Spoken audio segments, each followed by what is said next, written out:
distinguished guests, colleagues and friends of the International Crisis Group. Good afternoon to all of you. Thank you for joining us today and welcome to this year's edition of our Watchlist Policy Dialogue.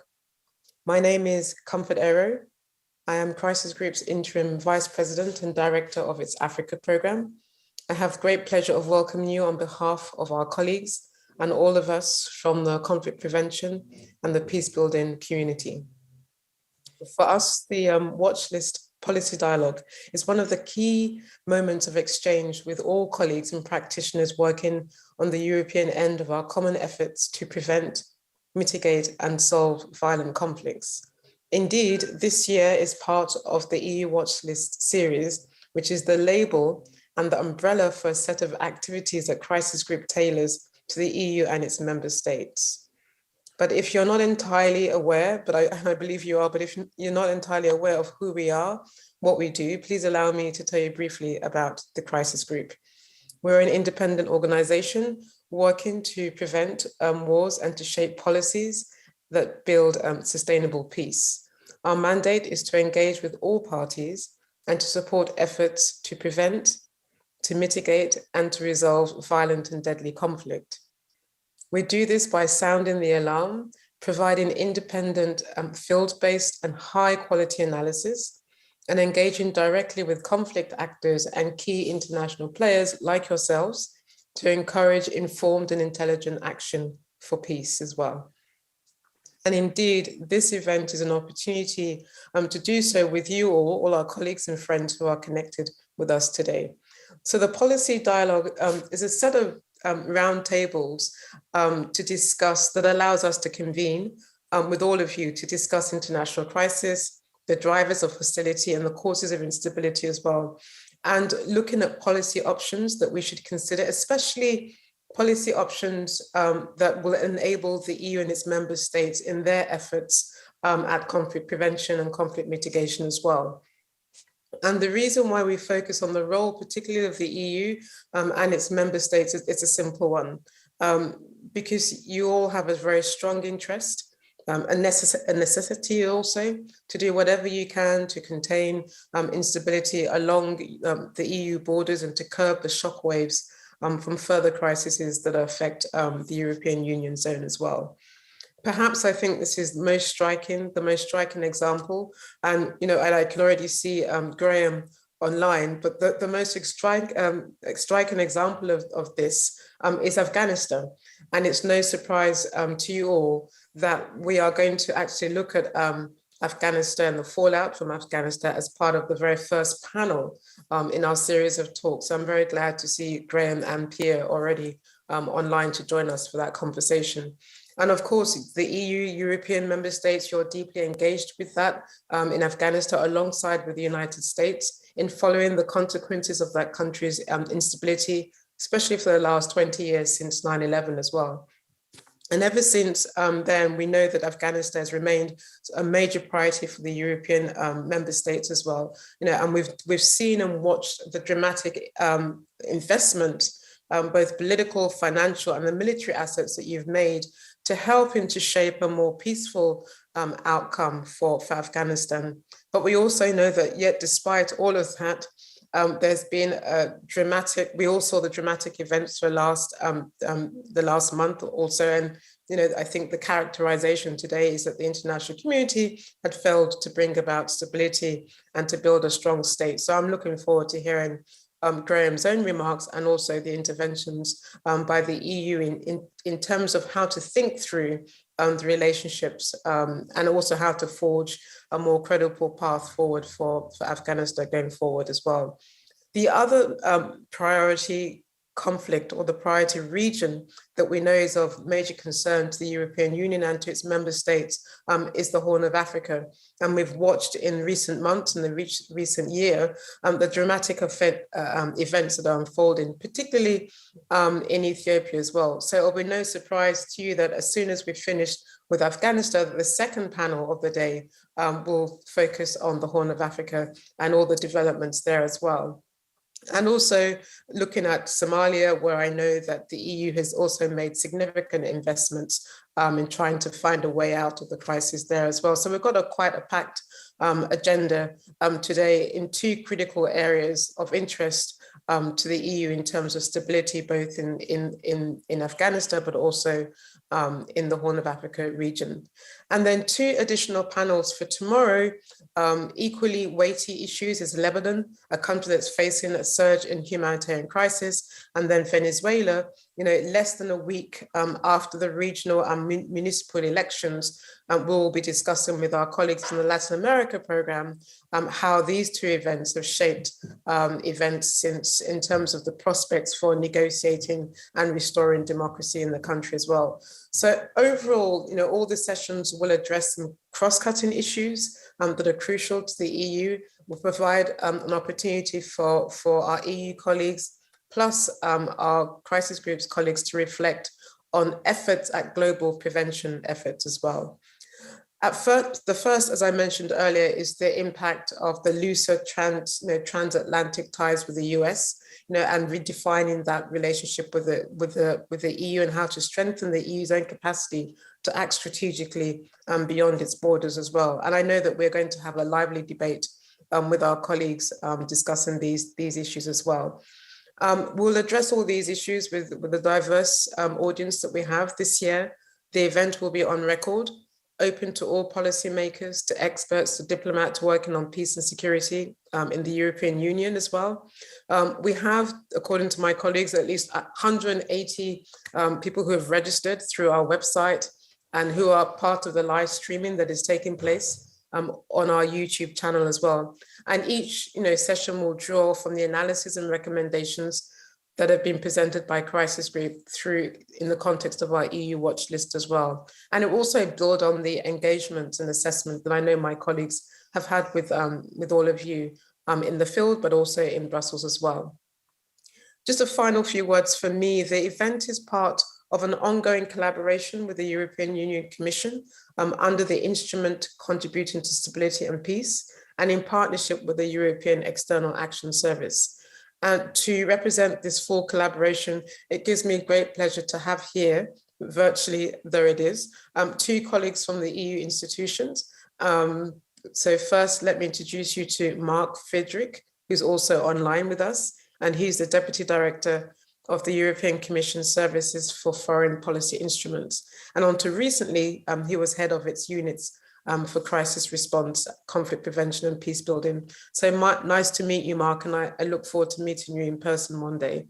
And also pleased to have here René van Ness, the head of division for conflict prevention and mediation support at the European External Action Services, the EU's diplomatic service. So welcome, René. Really nice to have you and Mark. And having you both here to represent the institution as one of our important partners as well, and sincerely delighted that you can join us as well. And just to emphasize that our collaboration with you and your colleagues reflects the fact that we share a common perspective on the importance that the European Union becomes more engaged, increasingly becomes a more capable actor that it wants to be increasingly, and to steer the various priorities on prevention and mitigation as well. So therefore, with no further ado, let me hand over the virtual microphone to Mark Frederick from the European Commission Services for Foreign Policy Instruments, and to hear more from you about the role of the UN in the various areas that we're going to be focused on over the next few days as well. So over to you, Mark, and thank you very much for joining us. Thank you very much, Comfort. As you were saying that this is on the record, maybe I should just briefly point out that I remain the head of unit responsible for stability and peace in the Service for Foreign Policy. Oh, good. I'm also deputizing as the director, but just to not not to undertake too much self-aggrandizement. Thank you very much, Comfort. Let me also welcome all of the colleagues and listeners and viewers who are joining us from civil society, from diplomatic services, and also René from the External Action Service and his colleagues to this 2021 edition of the International Crisis Group. watch list event. I think for all of us, this annual event has become an important mark in our calendar.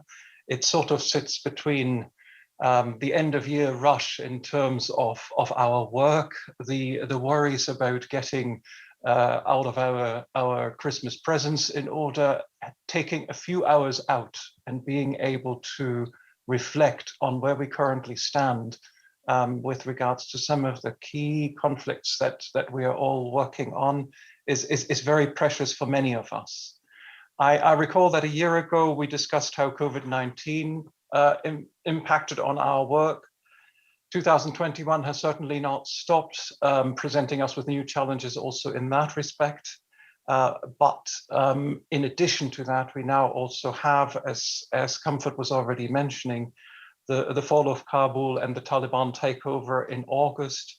And then, of course, the recent events in Ethiopia, which have come to a full-scale civil war. Now, both the recent developments in the Horn of Africa and those in Afghanistan call on us to adapt and reflect on what the EU can do better to understand conflict dynamics and to foster peace. The new instrument for international cooperation, the Neighborhood Development and International Cooperation Instruments, more commonly now known as Global Europe, gives a particular role to conflict analysis, which is now a requirement for EU programming in all fragile countries and contexts, and René knows much more about that than I do. Moreover, under the new instrument, peacebuilding and conflict sensitivity are components of all programs, both geographic and thematic. So we have taken this much more mainstream than it used to be in the past. I would want to just thank the International Crisis Group for the analysis that you so consistently provide to both the colleagues from the European External Action Service and to us at the Service for Foreign Policy Instruments. We have a long-standing relationship. We have worked together since 2013, and I can tell you that your briefings, your reports, and the workshops are a very important source of reflection and action for us. In the Horn of Africa, and particularly with a view to the rapidly evolving context in Ethiopia, our services and the International Crisis Group colleagues have repeatedly analyzed the changing situation, including the impact on the region, and conducted regional scenario analysis. In Somalia, the colleagues from the delegation and the EU missions jointly discussed the electoral themes, conflict risks, and likely future challenges. Also in Venezuela, the cooperation with the International Crisis Group has been extremely useful in delving into the many issues affecting the country and the impact of the crisis in Venezuela on the neighboring countries and the region at large. So I do not want to take much more of your time. I just want to take this opportunity to thank you once again, and I look forward to discussing the 5 contexts today and tomorrow, and to hear more about how ICG can contribute to the EU response on this. Thank you very much. Back to you, Comfort. Thank you very much, Mark. Now turn the virtual mic over to René van Ness to also add his remarks. Thank you. Thank you very much, Comfort. Thanks, Mark. It's always a hard act to follow you, but I think it's a great example of the excellent cooperation that we have on this program. And of course, a good afternoon to everyone joining us online. Let me first thank International Crisis Group for giving me the opportunity to speak to you very briefly this afternoon. As always, you've picked some very interesting cases to discuss. What we always say, and if you go back, then I think we are very consistent, is that we really appreciate the important analytical work that you do. And there's a good reason why we say that, because your work, let me just kill my phone, your work is indeed shaping and influencing policies here in Brussels. We will have the opportunity, as you mentioned, Comfort, to talk about Afghanistan, the Horn, Lebanon, and Venezuela. let me say a few words on Afghanistan and the Horn. I do that with a lot of humility, because I know I'm joined by colleagues that really know these countries inside out, like our EU Special Envoy for Afghanistan, Thomas Nicholson. Let me make a few remarks nevertheless. Afghanistan, of course, always a difficult place. There is nothing new there, but now facing an unprecedented humanitarian crisis, incredible displacement, spreading of poverty, and of course, all topped by COVID, the Horn of Africa. Very strategically for us as the EU, and now in the situation that it is. If you add Sudan to the mix with the coup that ousted Prime Minister Hamdok, then you have a very difficult cocktail there. So what is the role of the EU as a peace builder in all of this? Well, let me start with Afghanistan. Fall of Kabul, of course, following the departure, we all saw that of the US and NATO, really made us reflect on what does that do to our engagement in the country. Afghanistan will always remain very important to us. It affects the whole region, affects the influence on international stability. It has an impact on European security. And that is why we remain committed to support the Afghan people. And to do this, we have to engage operationally with the new government in Afghanistan, and that is not easy. This is only an operational engagement, so that does not constitute any recognition of sorts, and it is really there to make sure that we address the immediate humanitarian issues, and I'm sure colleagues will be happy to dwell on that if you have further questions on this. So there is indeed a conditions-based approach with a set of benchmarks, and those benchmarks that focus on respect for human rights, and those guide our current engagement and our policy. You may have seen that during the G20 meeting in October, the President of the European Commission announced a support package of €1 billion for the Afghan people and neighboring countries, addressing the urgent needs in the country and the region. Many international actors, and we are no exception, we are assessing what 20 years of engagement in Afghanistan actually meant and what we can learn from that in terms of state building, in terms of relations with other actors, in terms of ensuring an inclusive approach. So I'm sure you will hear more from us when those reflections are over, and I'm sure that Crisis Group will be able to add to those reflections. Let me go to the Horn. The question, what role the EU can play, I can assure you that is the daily question that we have here. For decades, we've said that Ethiopia is a beacon of stability in the region and key for the stability. And so without that beacon, what does that mean for peace and stability in the Horn at large?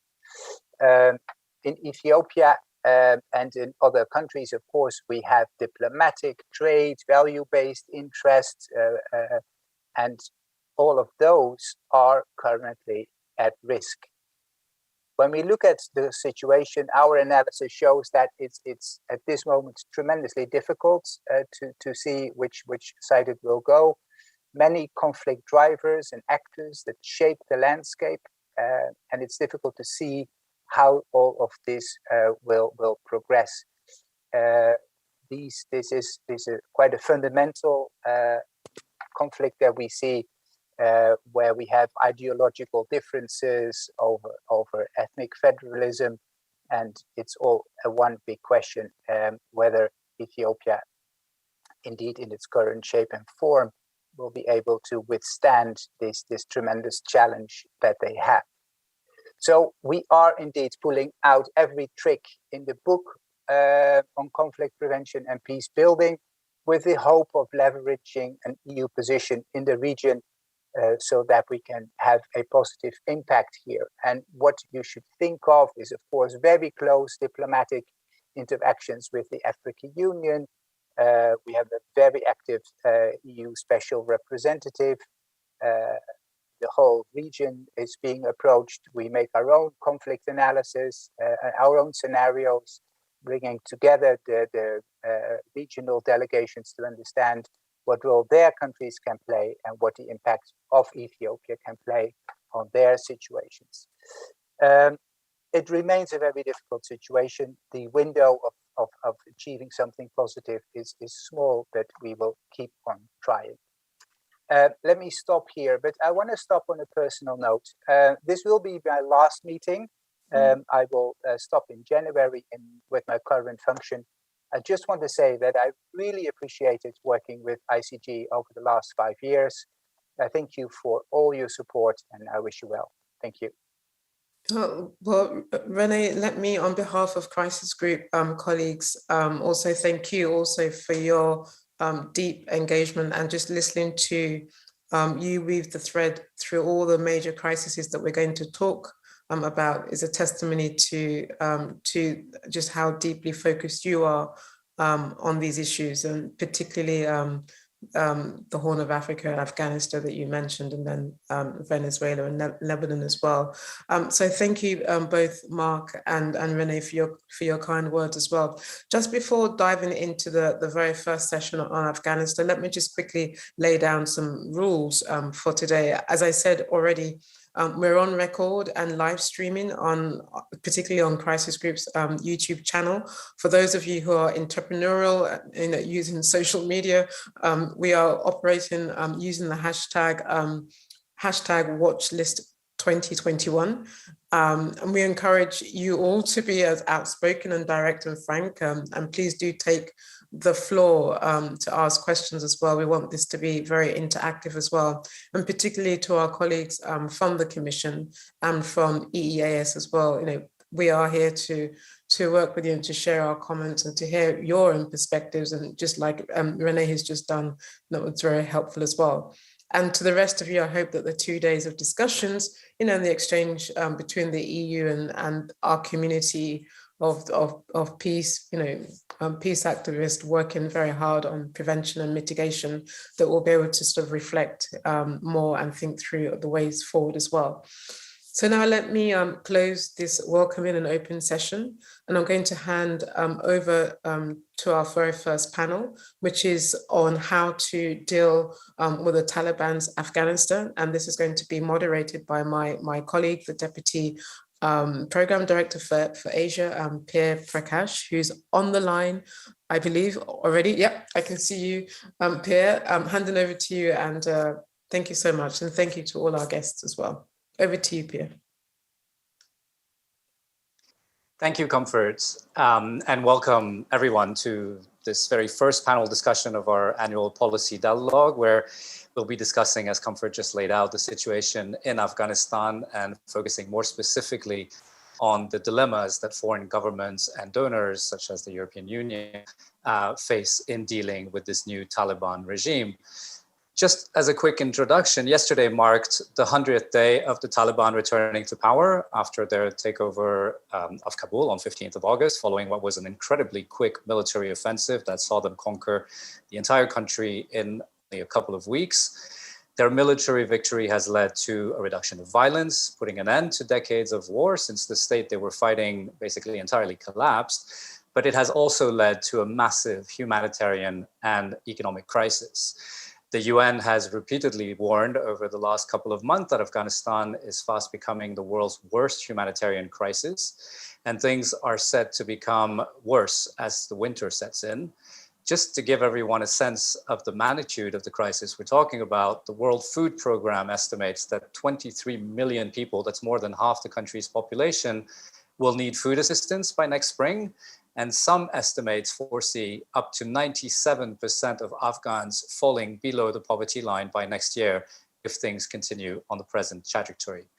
There are, of course, many reasons for this disaster in the making. As we know, Afghanistan has been at war for decades. Parts of the country suffered from a particularly bad drought this year. There's also the impact of the pandemic. But a large part of the current crisis is directly linked to the fact that Western donors, who have poured millions of euros of aid into Afghanistan over the last 20 years, basically bankrolling public spending of the previous governments, have essentially pulled out overnight when the Taliban took over, refusing to provide financial assistance to the new regime, at least until the Taliban accede to a set of conditions, and particularly a more inclusive government and respect for human rights, including, of course, women and girls' rights. But while there may be very legitimate reasons to not bankroll this current regime, it is for now the Afghan population that is bearing the impact of this decision, as the country is basically now on the brink of state collapse, as we'll discuss, with civil servants not receiving their salaries and the new government basically unable to provide basic services for the simple reasons that the state coffers are empty. We'll be discussing all this, particularly the dilemmas that Western donors such as the EU face, with a great panel. We have online Kate Clark, who is the co-director of the Afghanistan Analysts Network, who has a long history with Afghanistan, including as a journalist for BBC when the Taliban were in power the first time in the late 1990s. If I'm not mistaken, she was actually the only foreign journalist in the country at one point. Mr. Thomas Nicholson, the European Union's special envoy for Afghanistan, who has a long career as a European diplomat working in and covering various countries at the European External Action Service, EAS, ranging from Pakistan to Palestine, to name a few. And finally, Graham Smith, who is a senior consultant for Afghanistan at Crisis Group and also has a long history with Afghanistan, where he lived for close to a decade, working first as a journalist and as a political analyst for the UN and for Crisis Group. Before we begin, just a few words on how we'll structure this. I'll start off with about a 40-minute conversation with our panelists, and then we'll move on to a Q&A for about half an hour with the audience. We, of course, encourage all of those joining us here to ask questions. You can all submit these questions to us by typing them in the chat box, and I will then relay them to the panelists. Maybe if I can first turn to Graham, if I can start with you.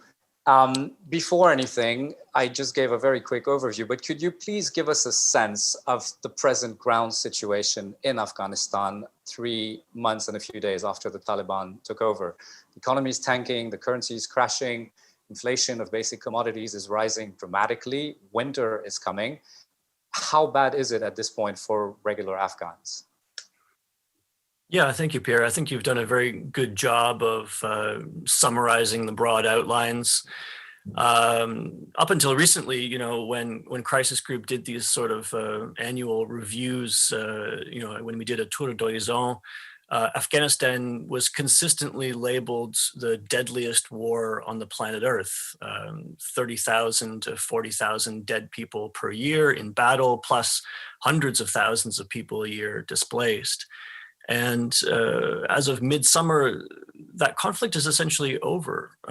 Things still go bang occasionally on the streets of Kabul, but you know, looking ahead to 2022, I think it's quite possible that Afghanistan no longer gets categorized as a country at war by any sort of classical sociological definition of a territory with fewer than 1,000 battle deaths per year. It might be close because there's still 2 insurgencies going on, one in the north by the remnants of the former government and one in the east by Salafi Wahhabi inspired jihadists known as the Islamic State Khorasan province.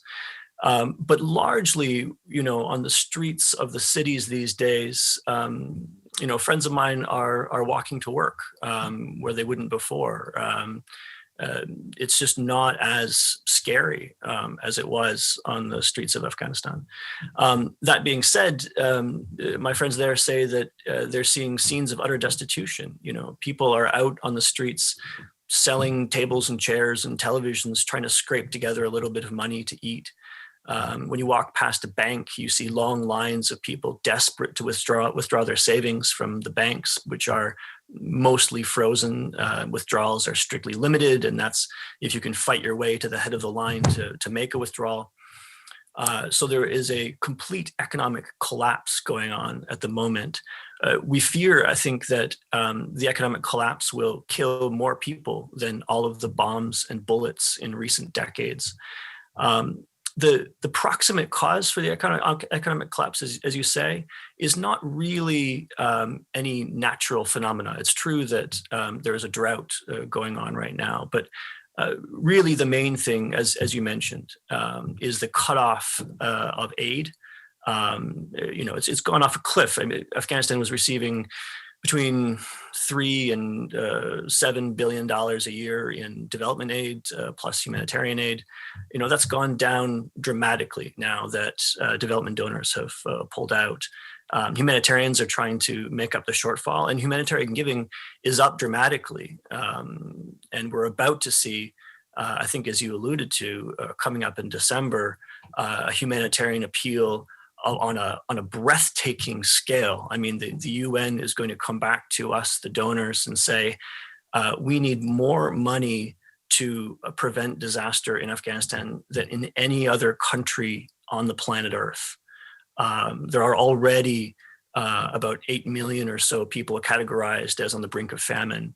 And what happens if millions of those people continue their slide into famine, it could be a staggering disaster. And as I think, as you alluded to, a lot of this is decisions in capitals. And I'm glad that we're speaking to an audience today in Brussels and in other EU member states, because, the EU has really a leading role to play and is quite forward-leaning, I think quite constructive now in this situation.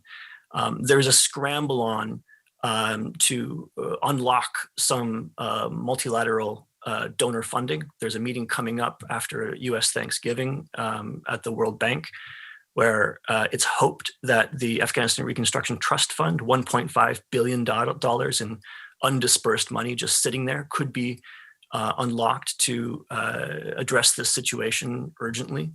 But also more broadly, donors need to come back to the table, not just on things like health clinics, which are uncontroversial, but on broader issues of education, rural livelihoods, food security. And that, as one of the speakers just alluded to, will require working with the Taliban. And how to work with the Taliban, I think, will probably be something that smarter people than me, like Kate and Tomas, might be able to address. We have a forthcoming paper that should be out very soon, making some humble suggestions on this, saying that the World Bank and the IMF need to come back into Afghanistan, that sanctions need to be eased.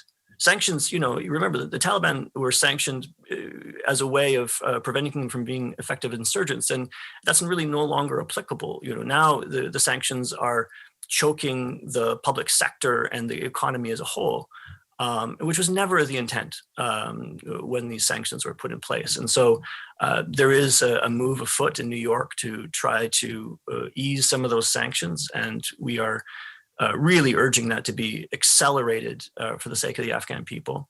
And finally, the banking sector has collapsed. And so there is an urgent need to find mechanisms to inject liquidity so that the economy can function.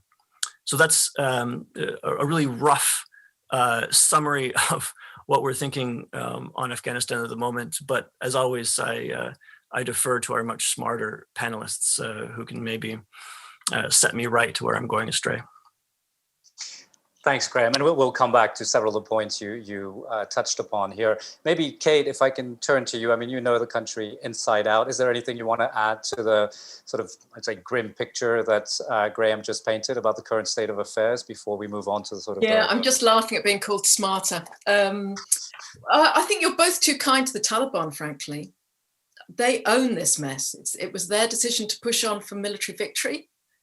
It was their decision to go for military victory after the US had categorically kept saying to them, if you do that, we will cut the aid. They went into this with their eyes wide open, but seemingly they assumed that all that, the money that they'd seen in the state was going to stay there. And remember that the Taliban had been as dependent on all that money coming in from foreign countries, not just the aid, but money for security. So to pay for the old army and the police, the money that the foreign armies had spent in Afghanistan, all of that money not only supported the Afghan state, and probably about 40% of GDP came from abroad, unearned GDP, so that's not exports, that's just money given. About 50% of the government spending, 75% of public spending, but also a lot of what funded the insurgency. So the Taliban used to tax very effectively, but they didn't give any of that money back, for example, to pay for schools or to pay for health clinics. All of that, even in the areas that were controlled by the Taliban, continued to be paid for by the government, run by NGOs or the government, and ultimately by the donors. So the Taliban should have known what was coming. It should have been no surprise that that money was cut off.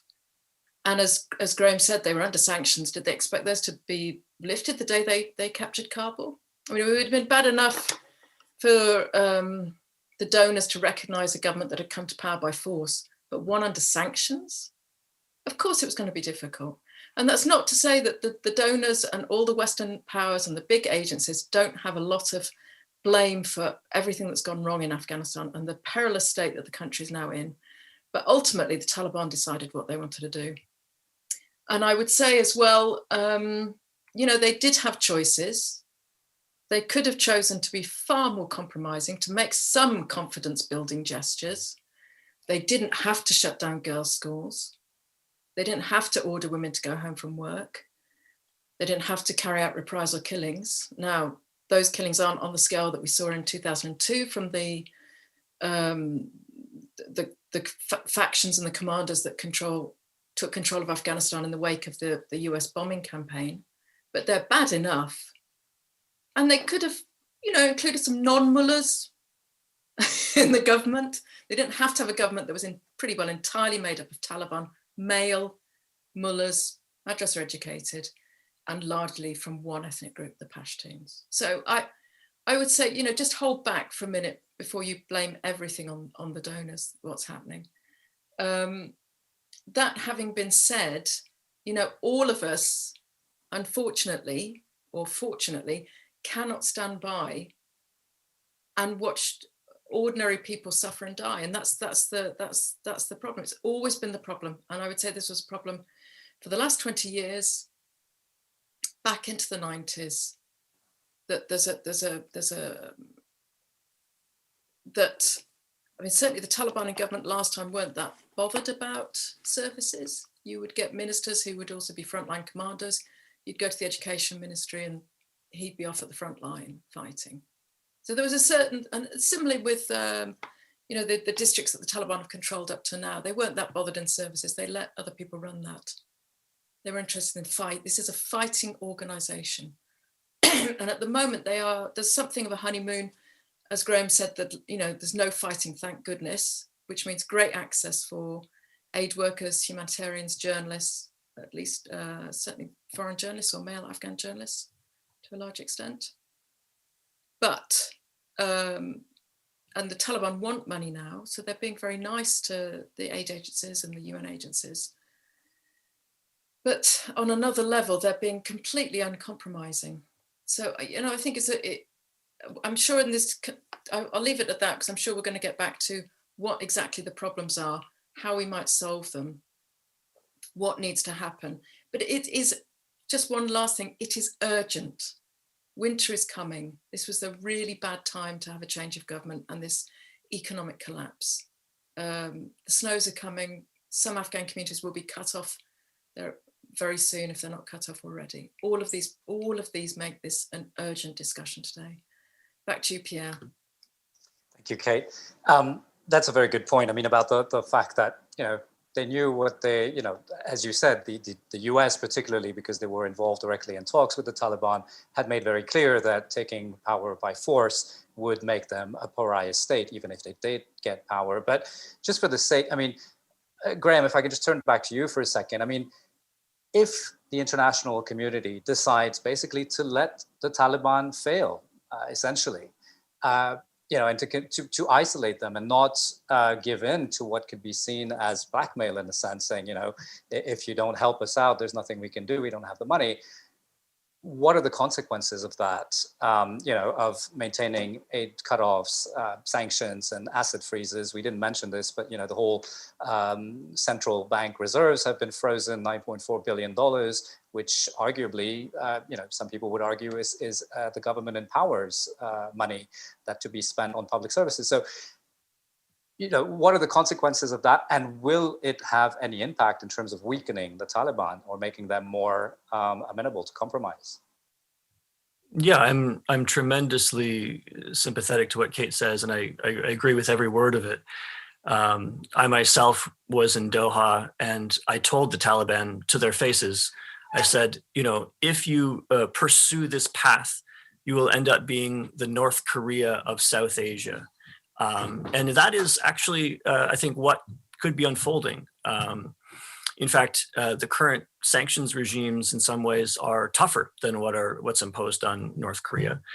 And if we drift down this path of isolationism and let the Taliban fail at governance, I think you might see a famine declared in Afghanistan. I mean, as much as the pictures of emaciated babies at feeding centers are heartbreaking today, it can get tremendously worse in terms of the sheer scale of human suffering. So number one, just the burden on the Afghan population could be enormous, but it wouldn't be their burden alone. There would be spillover effects. Already you're seeing, by some counts, 4,000 to 6,000 people leaving a day through the Nimroz crossing towards Iran. Those people are not yet going into Europe because the snows are heavy in the mountains between Iran and Turkey. But watch this space. You will see tens of thousands, hundreds of thousands of people on foot towards Europe as this crisis deepens. There are some unknowns around counterterrorism. We don't know what a total collapse in Afghanistan would do to the sort of landscape of international jihadis. Crisis Group has started to do some work on this topic, but I think it's still an evolving picture. I think what is known very clearly is that a flood of cheap labor into the opium fields in Afghanistan will dramatically increase the supply of illegal drugs, not just opium, but also methamphetamines, hashish, and all of that will affect the neighborhood.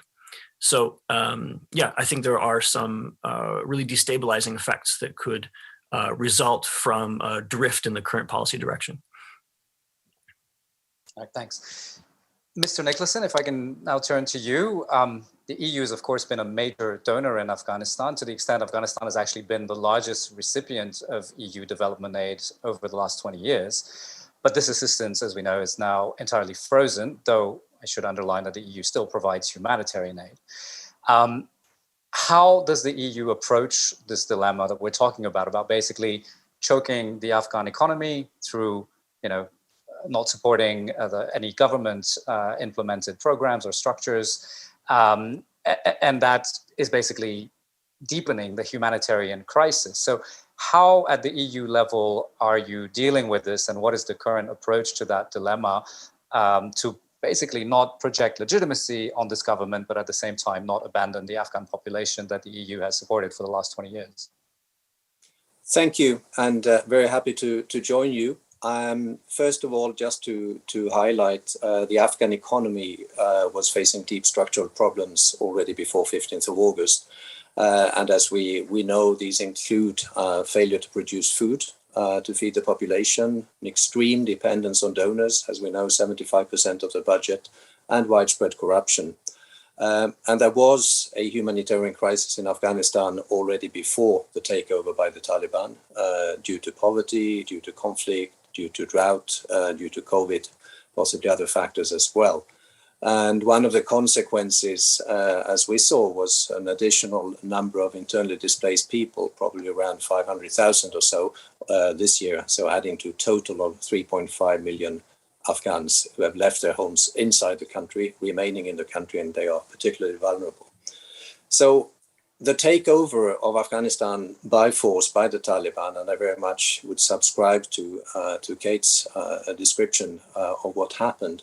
So in breach of commitments they had made to the Afghans, the breach of the commitments they had made to the international community, including the EU, this put a halt, as we heard, to the flow of donor money into Afghanistan and to the freezing of Afghan bank assets, first and foremost in the US, but also in German and UK banks. So what our response for the time being in terms of financial response is, first of all, to continue and in fact expand substantially our humanitarian support. We have increased it sixfold from 50 to 300 million euros.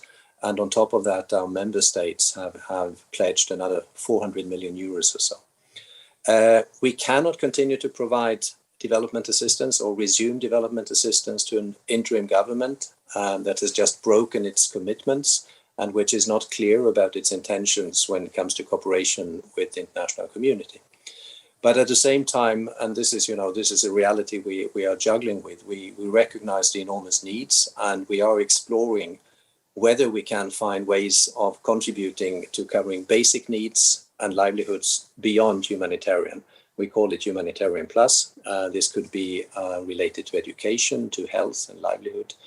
More concretely, possibly contributing to or paying salaries or incentives to work for teachers, nurses and doctors, but doing that not through the government budget, but through the UN. And this could amount to at least 250 million euros, which is a quarter of the 1 billion euro package for Afghanistan, which the Commission President announced a month ago. All right. Thank you for clarifying. Actually, the humanitarian plus concept, which was indeed announced when the 1 billion package was announced, I have to say was a bit unclear to me as to what it covers. Is it another name for development assistance in a sense, but not channeling through government channels? I mean, to my knowledge, a lot of the EU aid before was going through budget support to the Afghan government. So is humanitarian plus a way to sort of circumvent that normal, I would say, traditional system of funding government agencies and to use more the UN system to, pay civil servants, to give the example you were giving, or maintain, health services in operational, to be operational? I would see it probably as a means of operationalizing what we've been talking about for years, namely the nexus between development and humanitarian. So it's really something in between. And indeed, one of the aspects of it would be that we would not channel the resources, the funds through the government budget. Okay, thanks. Just to follow up on that, when the EU has come up with 5 benchmarks for calibrating its cooperation and engagement with the Taliban. These, maybe I'll just sum them up for our audience, but these are basically freedom of movement, particularly when it comes to Afghans who want to leave the country. Of course, the promotion and respect of human rights, particularly rights of women and girls and minorities, allowing humanitarian aid, humanitarian access in Afghanistan, preventing Afghanistan from serving as a base for financing, hosting, or exploiting terrorism, and finally, establishing an inclusive and representative government through negotiations. We at Crisis Group have actually recommended or advised to treat these benchmarks with a certain degree of flexibility, meaning that the EU should work towards their achievement rather than consider them as hard conditions from providing aid, because that just might bring the situation to a complete stalemate. Is there space for such flexibility given, particularly the dramatic humanitarian situation we just discussed? My understanding is, benchmark, what is a benchmark? My understanding of a benchmark in this context is that we do not read them, see them, treat them as preconditions. They are areas that we want to lay out for the interim government, areas of interest to the EU, areas that matter to us, that matter to our taxpayers, that matter to our decision makers, that matter to the media, and above all, that we think matter to the Afghans, and in fact should matter to the interim government if they want to somehow get the legitimacy they are looking for, not the international legitimacy, but the legitimacy of Afghans. If they had been preconditions, I think we could have looked at them and started with inclusivity, where we have a Taliban-dominated government, a government dominated by Pashtuns, a government 100% constituted of men. And we would say, look, there's no inclusivity, we don't talk to you. That's not the way we go about it. We will engage, we will have a dialogue with the interim government. And in fact, I will be going to Doha tomorrow for discussions with members of the interim government precisely around these benchmarks. So they're not preconditions, but what are they? Are they just a vague wish list? No, they are a list of our top priorities, as I said, things that really matter to the EU. And we need to see progress demonstrated by the Taliban, and there will be less and less scope for flexibility and perhaps even less scope for dialogue at one point if we don't see progress. So if we can find common ground, if we can make progress through dialogue, that would be my preferred outcome. We will make a real effort to make it work, but the final outcome will depend on, as we said, mutual respect and on concrete policies and actions by the Taliban. All right, thank you. Graham, Kate, can I get your reaction to that? Is the EU's current approach viable in your view? Would you recommend working more closely with the Taliban? Do you think it's inevitable to eventually go through government structures? I mean, despite the obvious difficulties in selling this domestically, as Thomas just explained, I mean, should the EU be working, or the EU, and I would actually widen that to a wider international community, be working with the Taliban to preserve essential basic functions of the state? So there's a real risk, I think, of getting into a definitional argument about what is humanitarian, what is development, what is on budget, what is off budget. The way that we've tried to analyze it in our forthcoming paper is to say there are certain services provided by the state that ought to be supported by the international community so as to avoid a state collapse. And the very difficult task given to hardworking envoys like our panelists is to try to square the circle between the expectations in capitals and the expectations of the Taliban, and it is a deep gulf between the sides. Anyone given talking points and told to fly into Doha and say, "Hello, Taliban. Now that you have militarily conquered all of Afghanistan, we would now like you to undo your victory by sharing power with your enemies." That is a difficult sell. Now, if the ask is, could you please appoint someone, with a PhD in economics to your central bank, that might be a slightly easier sell. But sort of it'll come down to the way we define things like inclusivity, and the way that the EU decides to define the plus on its humanitarian plus.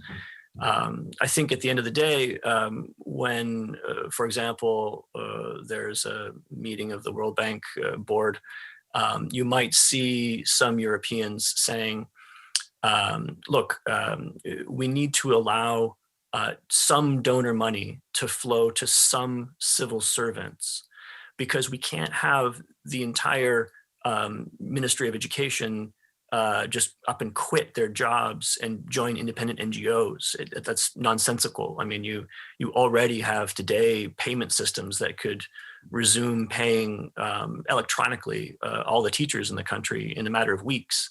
If you just lift the ban on paying civil servants of any kind.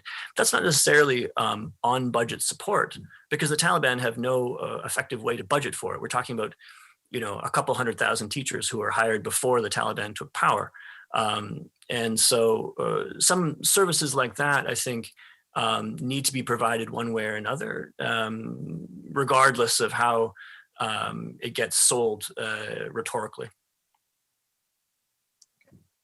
Kate, anything to add to that?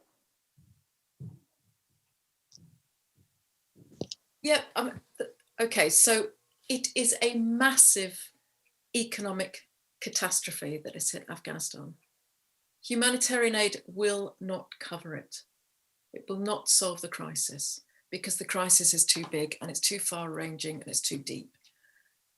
So yes, it's great to feed people. It's not going to solve the problem of hunger long term, and it won't cover all, it will not cover the range of economic collapse. So as Graham said, we've got these, several 100,000 civil servants unpaid, which means actually that the sort of rural poverty we've seen because of the drought, we're also seeing in urban areas. People cannot feed their families. We've got 1 in 20 Afghan households cannot feed their families properly.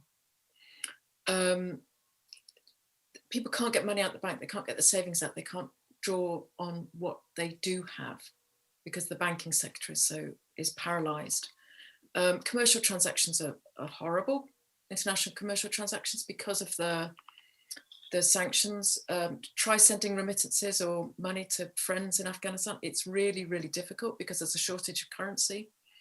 When you name it, there is a problem. So, I think one of the things is there has to be some liquidity in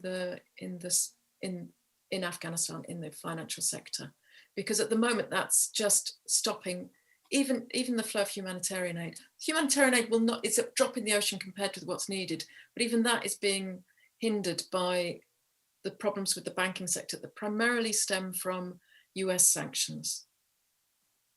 And international banks being really, really wary of crossing the US. And that's a problem that needs to be sorted out at the White House. At the moment, President Biden seems to be quite paralyzed by the scale of the defeat of the Republic in August and the scale of the victory of the Taliban and the toxic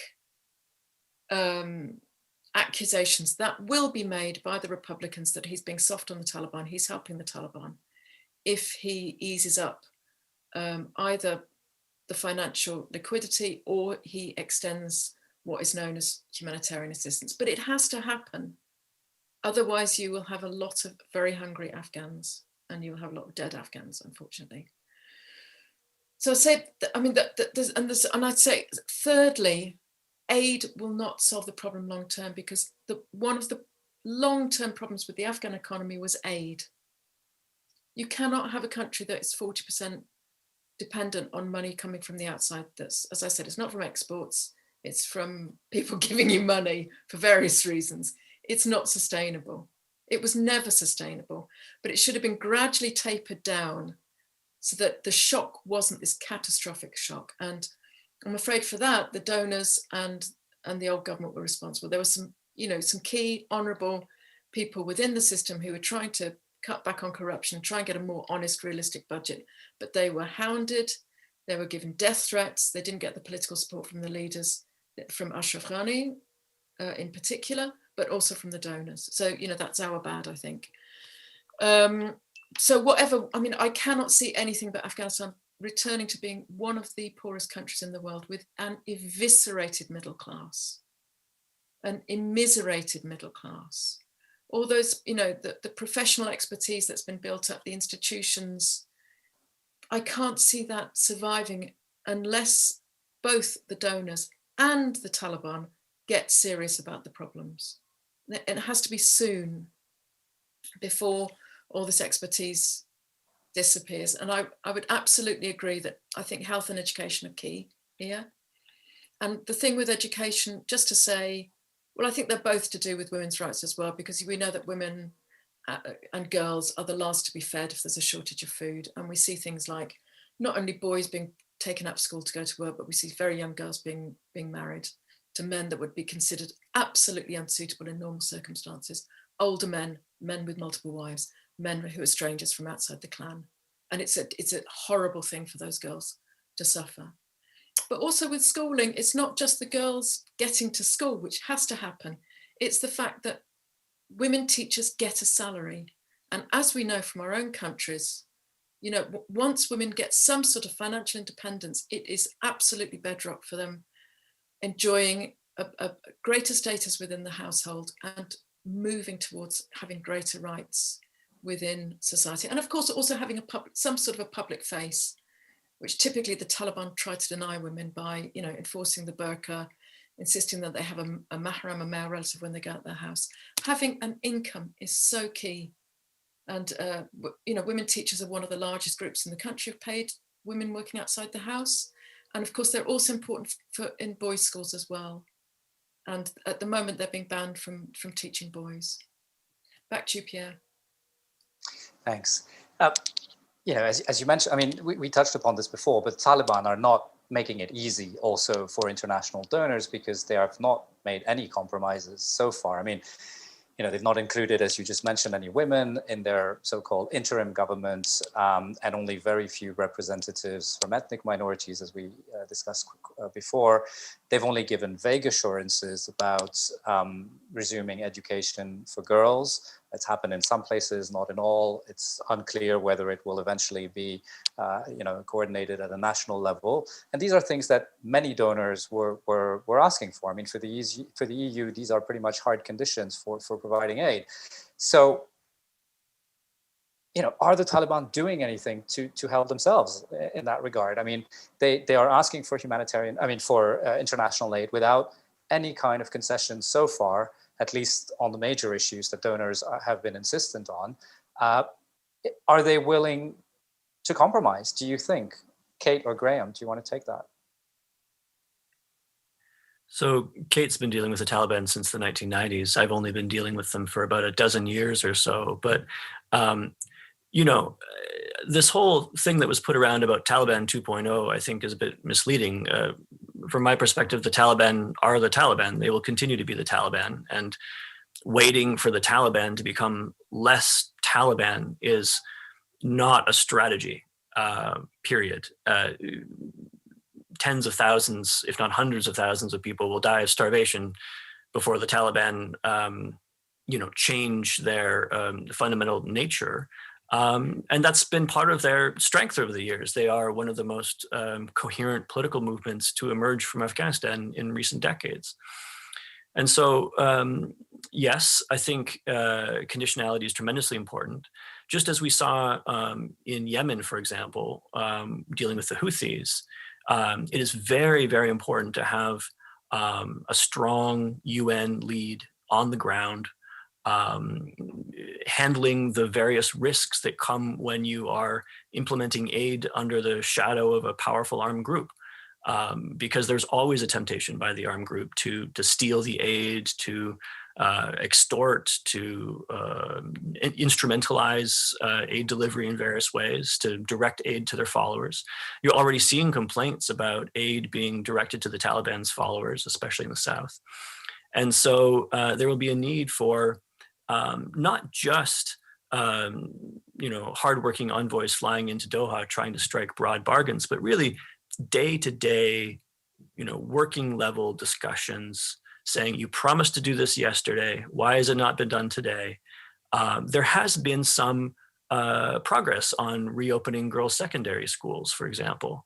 And if you want to see that kind of progress continue, you have to put something into the hands of the negotiators, because UN officials can't walk into those meetings with empty hands. If there is no funding for girls' schools on offer, then you can't very well go in and tell the Taliban to reopen their girls' schools. You know, it's just, what are you negotiating with? And, you know, as we all know, it's immoral to negotiate using humanitarian aid. You can't cut off the supply of food to hungry people.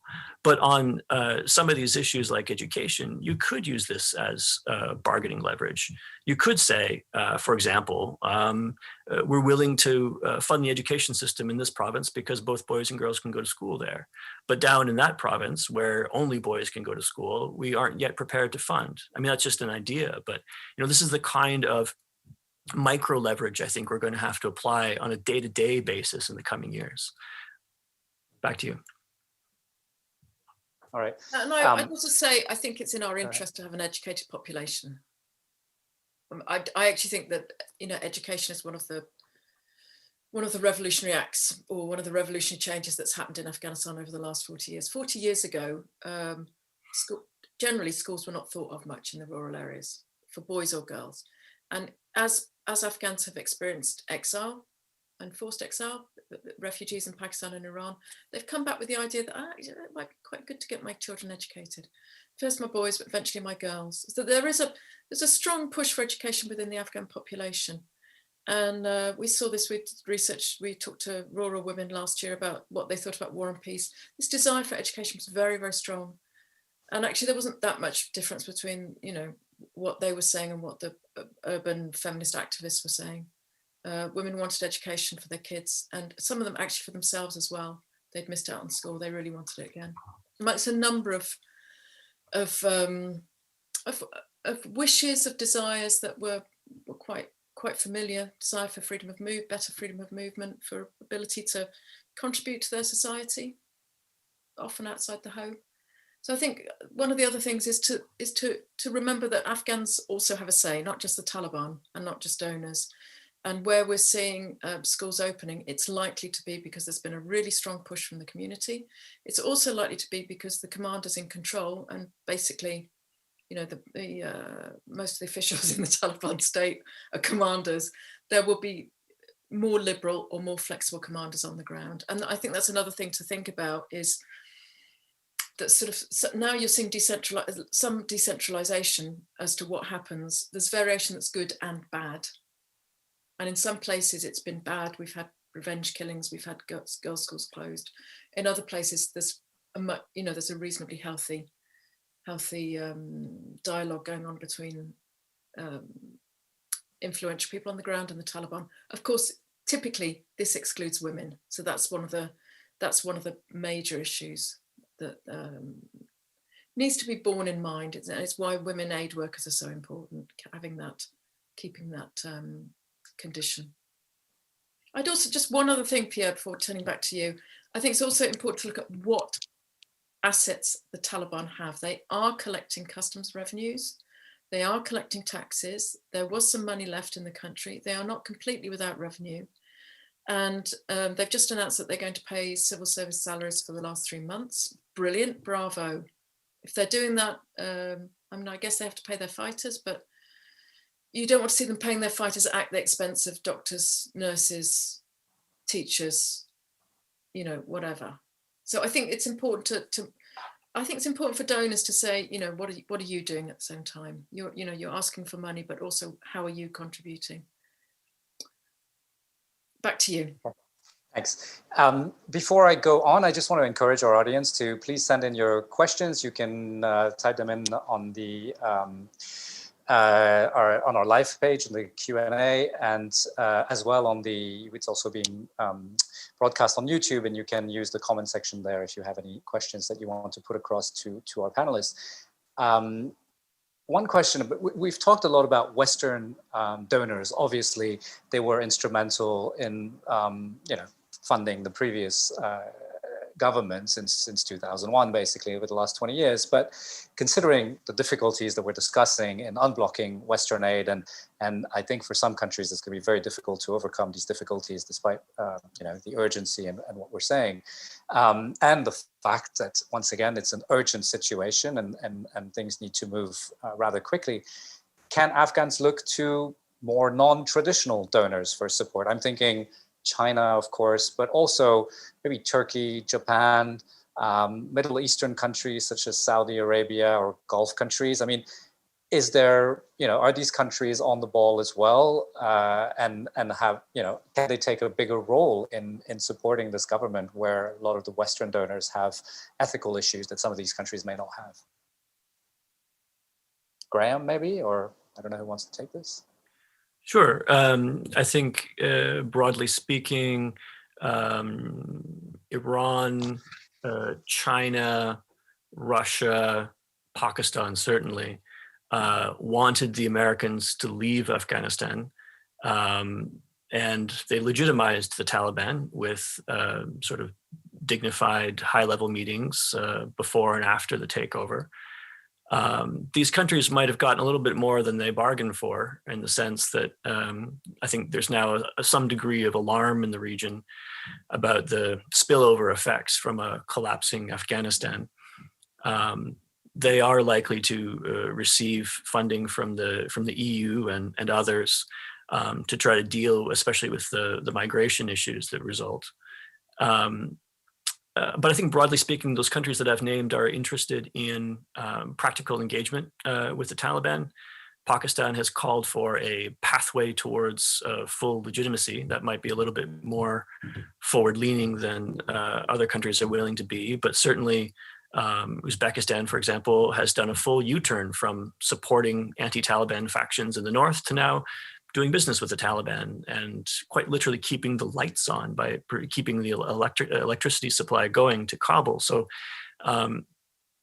yeah, there's a set of regional actors that is interested in doing business with Afghanistan, but just not really either willing in the case of China or capable in the case of the other neighbors to step in and fill the massive gaps that have been left by the abrupt departure of the Western donors. The exception, of course, is Tajikistan, which I understand no longer has an ambassador in Kabul, and I've been told has been hosting some of the anti-Taliban rebels from the north. So, India, Tajikistan, France, there are these countries that still aren't convinced that the war is over and are trying to decide their policy even as other countries call for a more practical engagement with the Taliban. Back to you. Right. I think what you're saying as well is that considering just the amount of money involved, it would be difficult for these countries to replace. I mean, I know that China has offered, for example, humanitarian aid to Afghanistan, but I think the range was about $31 million, which is not exactly going to fund the payment of civil servants on the longer term. So they're more addressing sort of immediate needs, but not stepping in a meaningful manner. But maybe something to watch out for. I mean, when the donors are uncomfortable with this, they might also want to be having a larger pool of donors to coordinate and come up with a common approach, or some of them filling the gaps that some of the donors may not feel comfortable with. You just mentioned something about the spillover effect, Graham. If I can ask Thomas, the EU has indeed, and you mentioned it quickly earlier, in the 1 billion euro aid package that was announced for the Afghanistan crisis, because it is beyond just Afghanistan, there was apparently some funding earmarked for neighboring countries. Can you tell us a bit, what exactly does that look like, and what's the purpose? I mean, basically, is it for funding refugee camps in Iran, Pakistan, and other transit countries, potentially for preventing Afghans going to Europe, for example? I mean, this was a big issue, of course, in the Syrian refugee crisis with what we've come to call the Turkey model. Are we looking at something similar in the European sort of decision-making circles?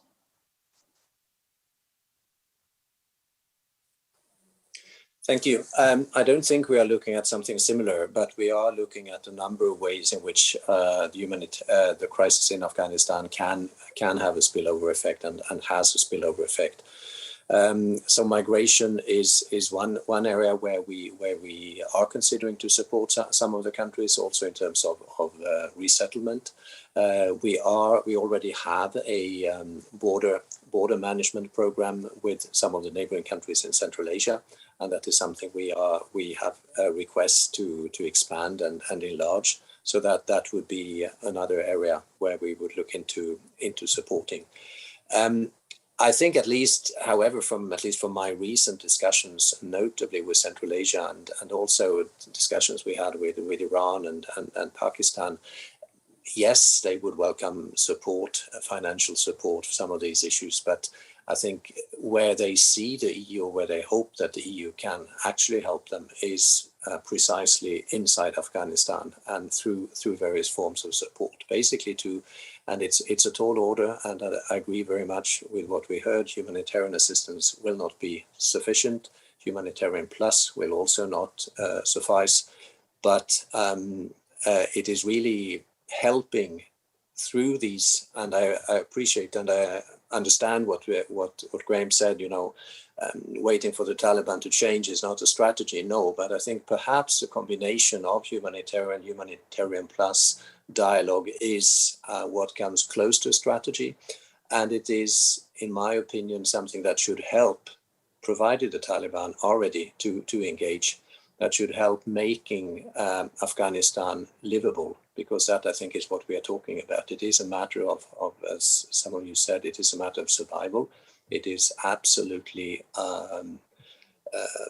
the urgency of stepping up humanitarian assistance now, the proportions are enormous. So I think, again, what neighboring countries are looking for is not, any replication of the agreements we reached with Turkey a few years ago, or anything like that. They are also not happy to be in a position where Europe, so to speak, would outsource a migration problem, if that's the way they would phrase it, or some would phrase it.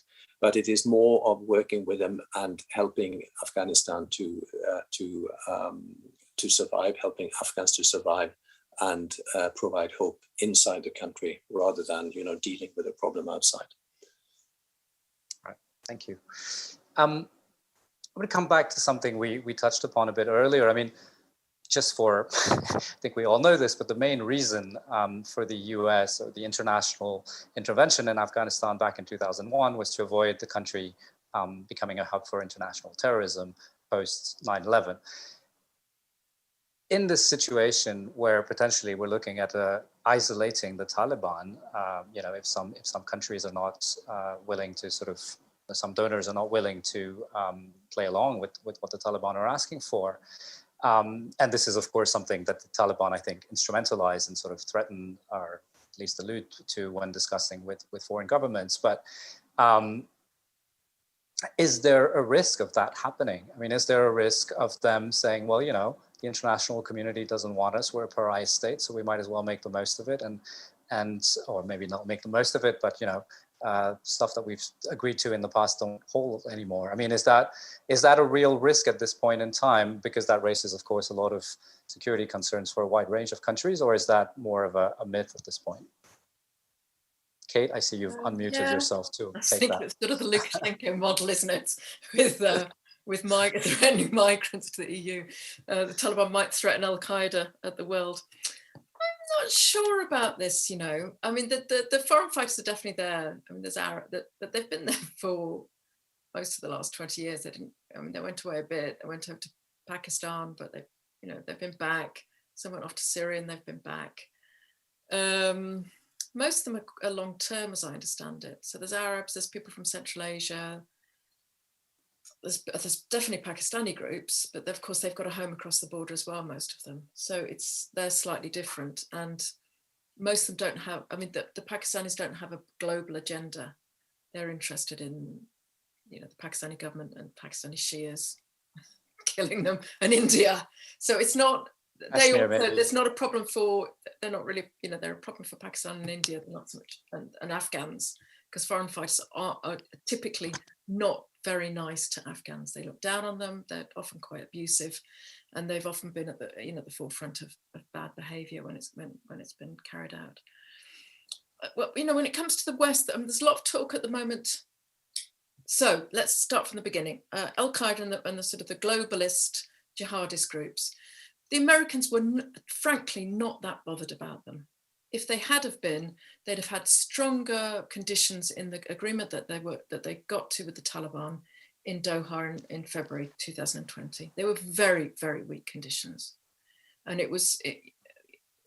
and they weren't bothered enough by the presence of Al-Qaeda and other foreign fighters to delay the withdrawal. So, if they do come back to haunt us, it's not because that it took place in a situation where the Americans were that bothered about them. They often have they've built up closer relations now than they had in the 90s with Afghan Taliban and others. So there's often been intermarriage, or there's other ties. Some parts of the Taliban have stronger links than others, the Haqqanis in particular. those ties date back to before the first Taliban emirate. So Graham may correct me, I can't see the Taliban wanting to deal with them in a way that would satisfy the international powers, if they were that bothered about them, which would be handing them over or some other stronger gesture. The Taliban will continue to say, we will not let Afghan soil be used for terrorist acts. We are not a threat to other countries. They've kept repeating that, and I think that's quite genuine,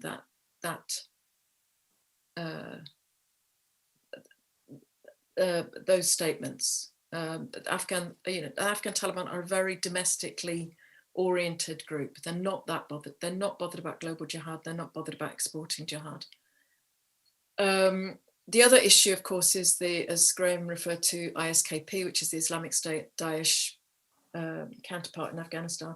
And curiously, there's this discussion of counterterrorism, discussions with the Taliban about ISKP, which is so funny, given that the Taliban were the terrorist organization about which, most of the armies from our countries have been fighting over the last 20 years. But the conversations now about counterterrorism means basically ISKP when it comes to Afghanistan.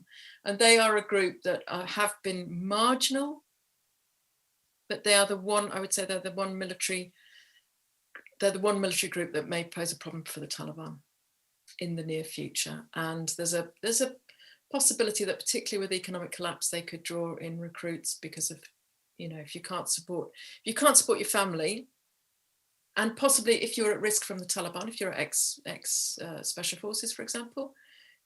I mean, there have been reports of those people joining ISKP for protection and for resources.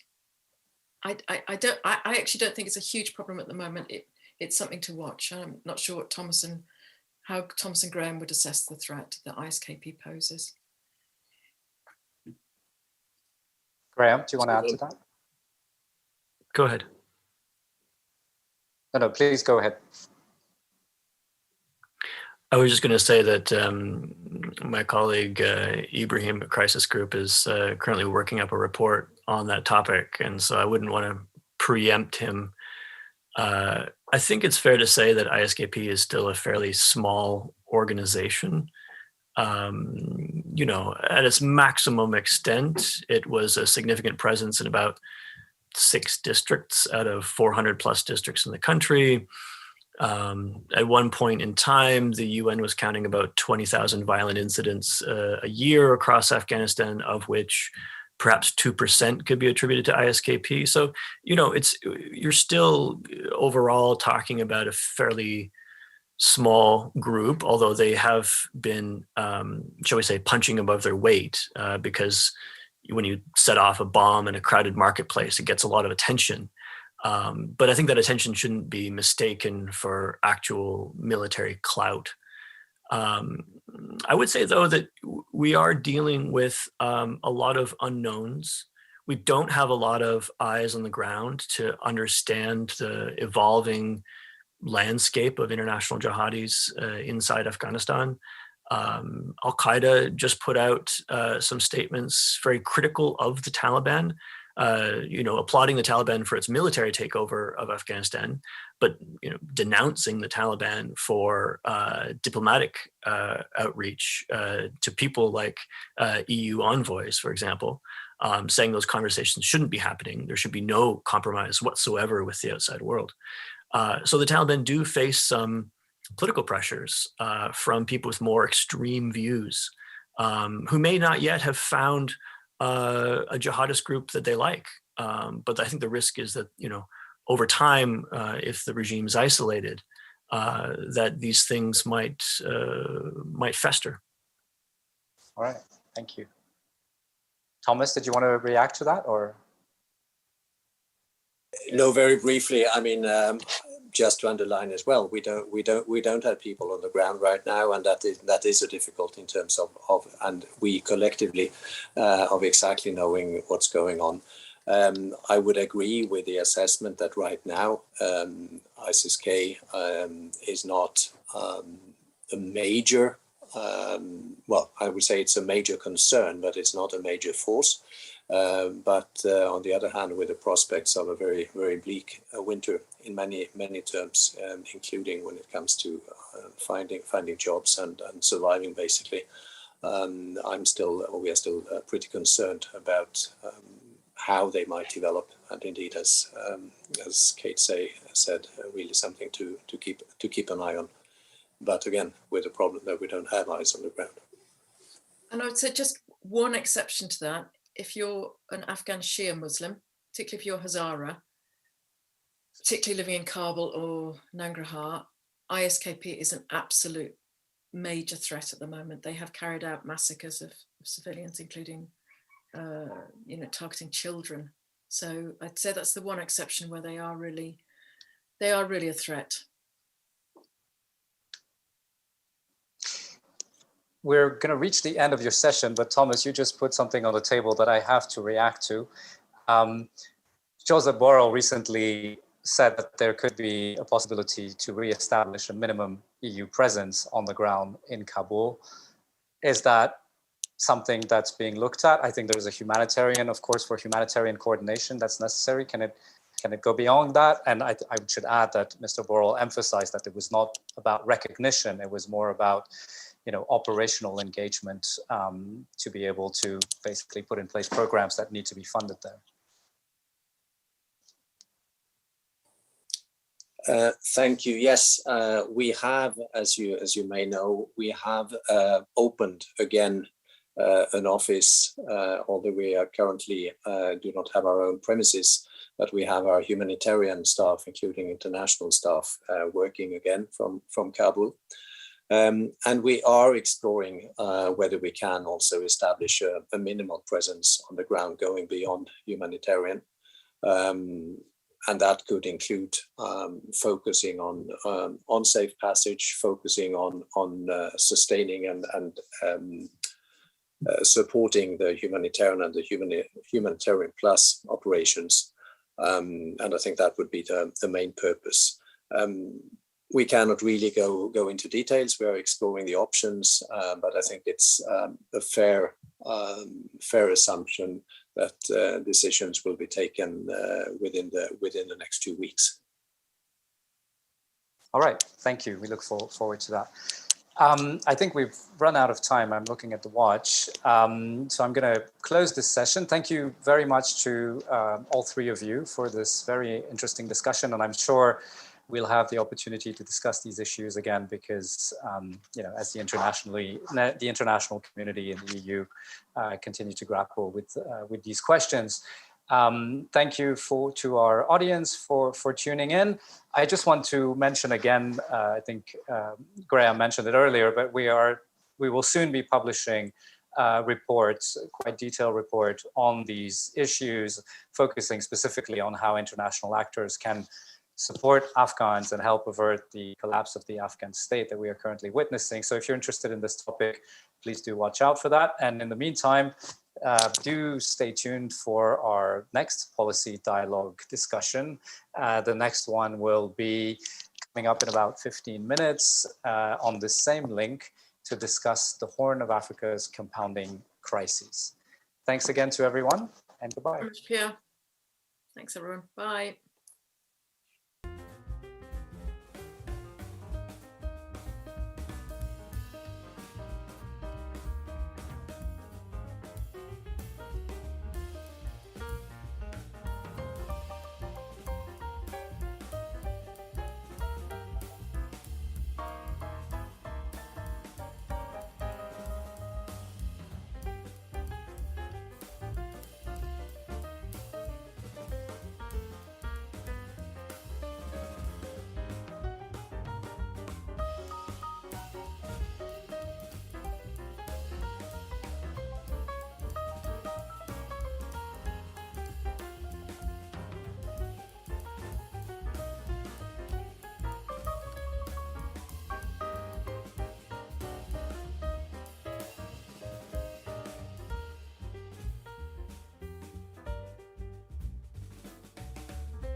Welcome everyone to session 2 of the EU Watch List Policy Dialogue from International Crisis Group.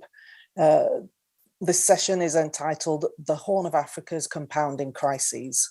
Now, I'm sure many of us heard the news from Ethiopia yesterday and today of the advances of Tigrayan and Oromo Liberation Army forces. The fact that Prime Minister Abiy has gone to the front lines to lead the defense forces. I mean, these are really concerning events, and it's really difficult to watch the country that was once seen as an island of stability in a dysfunctional region itself on the verge of an all-out civil war. And on top of this, the rest of the Horn is also restive. We've seen the recent coup in Sudan, internal difficulties in Somalia, which is about to go to the polls after a long delay, as at the same time as Al-Shabaab is once again resurgent, and in South Sudan, where the transition is still not guaranteed.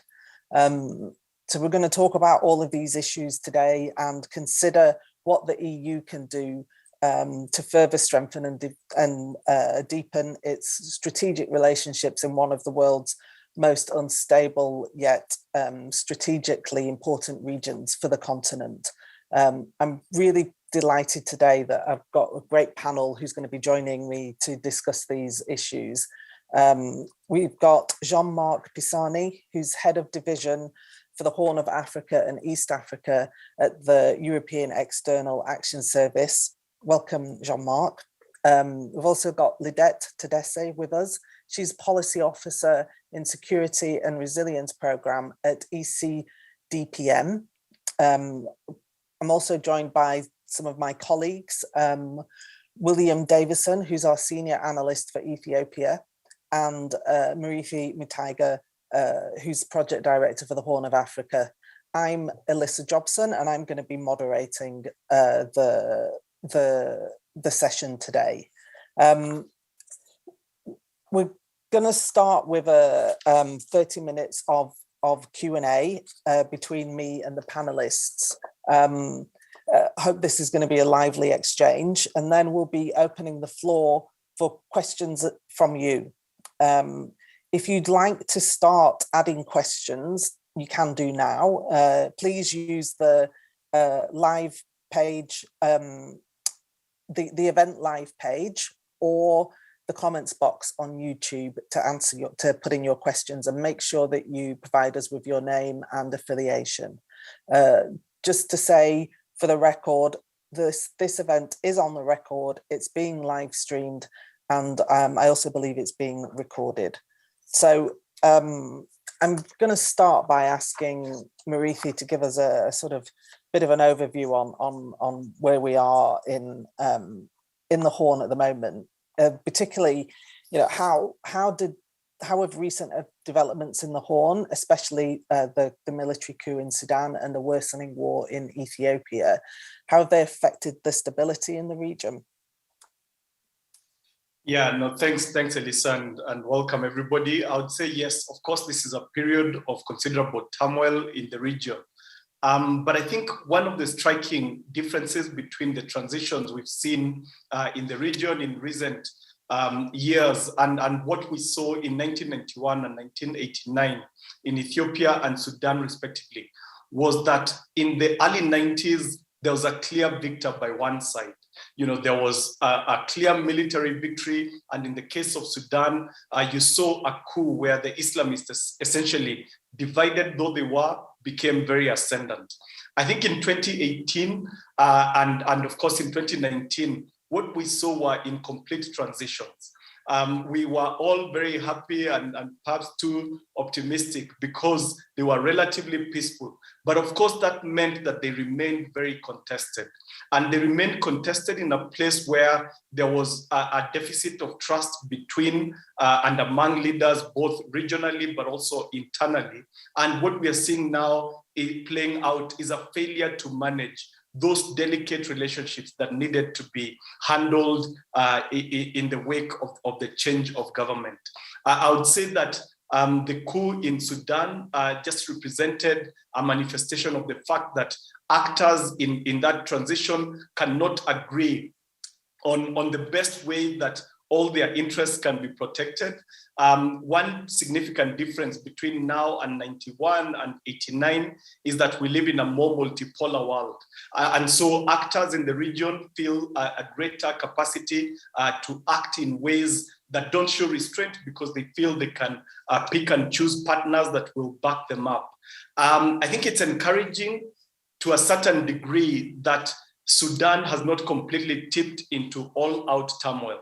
What the agreement that was reached the other day is deeply unsatisfactory, still leaves the military in the saddle seat, but at least it was a manifestation of a capacity to do high politics. They were able to negotiate. It was mostly a Sudanese brokered deal, and while imperfect, there's still some scope, perhaps with some support externally, including, as we had hoped from the start, from the African Union and others, to try and build and restore trust among the actors. I think the tragedy of what we've witnessed in Ethiopia over the last couple of years has been an incapacity for internal dialogue, a determination in keeping with Ethiopian history to try and dominate between one side or the other, rather than accommodate. I think even at this late stage, one hopes that the actors will recognize that there's no sustainable path to peace that doesn't involve negotiation. Obviously, it's a time of considerable anxiety. And even at this stage, again, one hopes that they can at least pull back and try and seek a negotiated solution.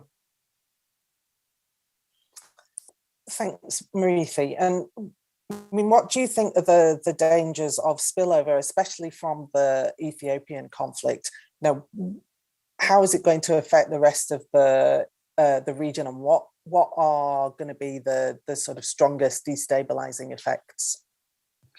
Ethiopia historically has been an exporter of peace to the region and much of the world. It's one of the biggest contributors to peacekeeping missions around the world. It's a pivotal state. It's the second most populous country on the continent. It shares a border with virtually every country in the region of Bloc IGAD, apart from Uganda.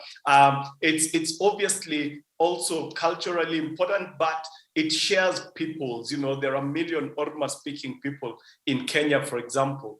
And so I think the consequences of potential state failure in Ethiopia are unthinkable. It would create a vacuum of governance. That vacuum might be exploited, including by non-state actors.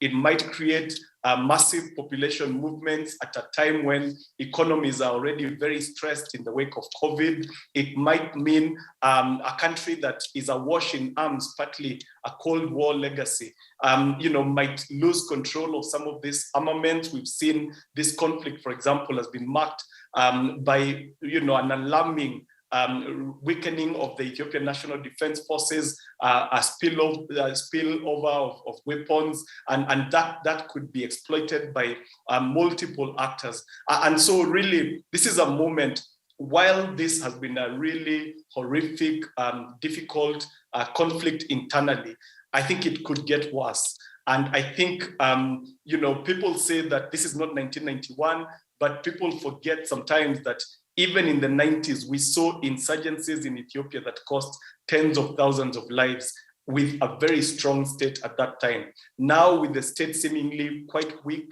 the consequences of another descent into all-out civil war will be very significant. And again, just to repeat, all efforts really need to be put in to try and get actors to pull back. Thanks, Marithi. I think, as you say,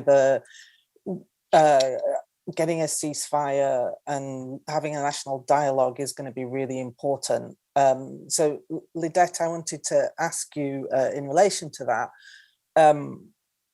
what's the role for the African Union in this context in the region? And in particular, how can the newly appointed African Union High Representative for the Horn of Africa, Olusegun Obasanjo, play a constructive resolve in resolving some of the many crises that we see in the Horn? Thanks, Elisa. So with regards to Olusegun Obasanjo, I think at the get-go there were ambivalent responses from the conflicting parties, and both of them were also ambivalent on the conditions or preconditions under which they would be able to or willing to negotiate. So from the side of the TPLF, this came because they questioned the role of the AU itself, saying that the AU sides with the federal government, while the idea of negotiating with TPLF, particularly because TPLF has been on the offensive since June and has occupied some territories outside of Tigray and neighboring regions, has been particularly sensitive and unacceptable for the federal government. And TPLF is also a designated terrorist organization in Ethiopia, and all of these things have complicated from the side of the government to openly agree to sit for negotiations. However, so this was at the get-go, but in the past month, at least, we thought we had seen some developments because both sides have at least welcomed Obasanjo and spoken to him. However, we also know that both parties seem to think, as Murthy mentioned, that they need to have a military upper hand before they can seriously consider political settlement.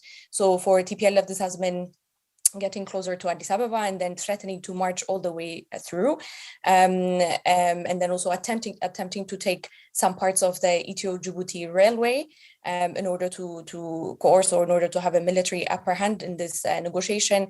Whereas for the federal government, the aim has been to route TPLF forces back into Tigray and then maybe have a political discussion there. So, and as you have mentioned, the Prime Minister and other renowned individuals have now gone to the war front, saying that they need to defend the country as TPLF announces its advances or announces its willingness to go all the way to Addis Ababa. So overall, I think for both parties, indeed, there is an assumption that one can have military upper hand over the other, and perhaps also military superiority over the other. So this idea of maybe having like a very clear military victory, I think that perception or that analysis is still present on both sides. But if that's not achievable, then what they would like to do is have military upper hand and then use that to negotiate better and to have their preconditions addressed in that negotiation. So presumably it will be difficult for former President Obasanjo to sort of act as a mediator in this role, in this situation. I mean, what about the regional organization IGAD? Does it have a role in the various crises that the region is facing at the moment? Yeah, so the thing with IGAD is it's an organization that's currently facing both structural and institutional issues, including its legitimacy. To begin with, the current chairperson, Prime Minister Abdallah Hamdok, he's a person whose power at home, I mean, he has so many things to sort at home, but his power at home is also undermined by the military wing of the Sovereign Council. And, so he's not in a position really to play an active role. And this is also not, in addition to the fact that Ethiopia and Sudan themselves have a border conflict going on. So, anticipating an active Sudanese role in mediation or political agreement would be highly questionable. And then secondly, we also have to look back into IGAD's history. In a sense, IGAD was an organization that pre-2018 was very active in political settlements, and it was a politically oriented regional organization, and one that was highly supported by Ethiopia.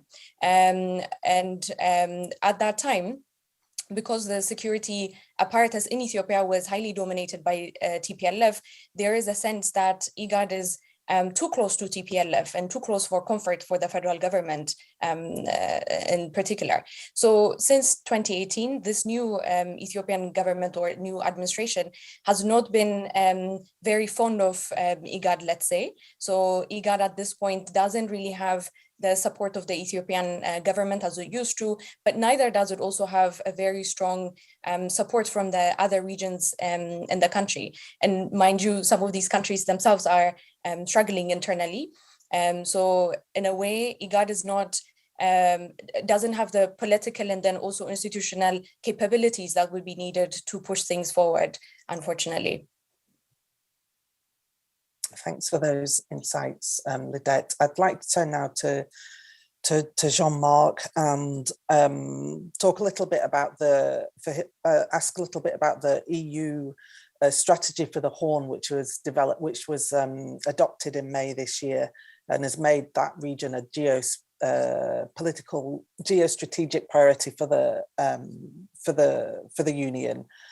The strategy aims to reinforce democracy, peace, and security. And as we've heard from both Lidette and from Marithi about the situation in the region currently, I mean, this is a very ambitious and also going to be a very difficult task.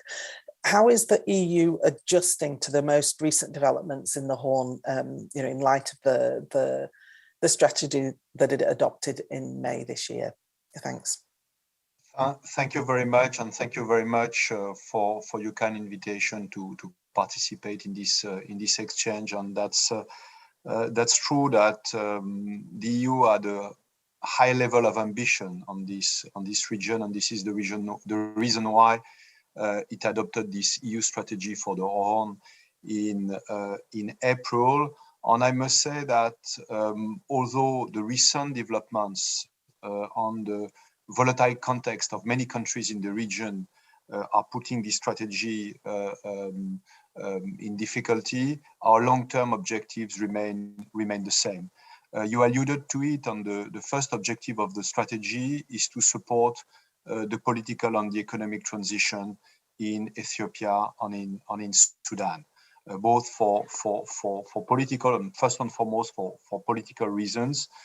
As expressed by one of the previous speakers, Ethiopia is a really important country in the region, second most populated country in Africa, an exporter of peace and stability, and was considered until very recently as an anchor of stability in the Horn. This is the reason why, since the beginning of the crisis, or the manifestation of the crisis, I would say early November, the EU remained very much committed and still is extremely committed to diplomatic efforts on negotiated solutions to de-escalate the situation. We have constantly repeated since the beginning that there was no military solution. And as one of the previous speakers was saying, the balance today is between this military solution on the opportunity for negotiation, on the balance between the two, on the difficulty to convince both parties that there is no military solution, and that this is extremely important to get back to the table of negotiations. And this is what all the international community is pushing for. We are obviously supporting the EU High Representative, President Obasanjo, who is currently working on confidence-building measures on trying to bring party to talks. And we are also definitely observing other efforts in the regions by neighboring countries in order to support peace, negotiation, and stability in the country. When it comes to Sudan, we have seen as well the positive breakthrough over this past weekend with another power-sharing agreement on the reinstatement of Prime Minister Hamdok at the helm of the civilian-led transition, which is extremely important. This is a first positive step, but there are still many challenges ahead, and I'm sure we will have the opportunity to exchange with the panel on these challenges. Our priorities were the restoration of the constitutional order and to support the 14-point plan which is set out in the agreement. Remains to be seen according to which rhythm this plan will be implemented, on whether it will be possible. Definitely, we continue to support the good offices of the UN SRSG for Sudan, Volker Perthes, in this mandate to support the country into democratic transition. So this is, I would say, the first basket of our strategy remains Sudan and Ethiopia at its heart. The second point is obviously Somalia, because we know that Sudan and Ethiopia are really in the limelight at the moment. But another key area of focus for the EU is our engagement in Somalia. And we are committed to continue supporting Somalia's reform on reconciliation agenda, while the federal and the regional governments are trying to step up efforts in order to achieve some kind of consensus as inclusively as possible, but a lot of challenges remain, as you know. The third priority is to engage into a more strategic relationship with Kenya, which is for the time being probably an even more important country as when we define the Horn of Africa strategy in April. But again, back in April, we were saying that the EU would give priority to a more strategic relationship with Kenya. So we are really sticking to this element already evoked in April, notably on peace and security, democracy, trade and investment, climate change, governance and human rights. Kenya has a strong potential for enhancing the regional stability and for a constructive role in peace and security. The fourth priority is to keep on with our engagement in all the other countries in the Horn, starting with South Sudan. You alluded to the implementation of the peace agreement, and to call as well for a stronger engagement of IGAD and the African Union in this context. For South Sudan, the fight against corruption and illicit financial flows will remain important priorities there. Other countries of the Horn will need as well further engagement. Maybe we can discuss that further on, but there would be certainly efforts in all of our countries. Thank you very much. Thank you very much, Jean-Marc, for setting out there some of the European Union's priorities in the Horn. I'd like to delve a little bit deeper into Ethiopia now, and I'm going to turn to my colleague, Will Davison. The war in Tigray has been raging for over a year now, and we've seen it spreading into other areas of the country too. I mean, what do you think is needed to bring Ethiopia back from the brink? Thanks, Alyssa. I think, as described by the other speakers, we have reached a incredibly dangerous point. I think while we've seen a significant increase in the diplomatic activity, which reflects that seriousness and urgency of the situation, as described by Vedette, there is now the difficulty of reaching a point where all the various parties in this conflict decide to try and reach some form of negotiated settlement.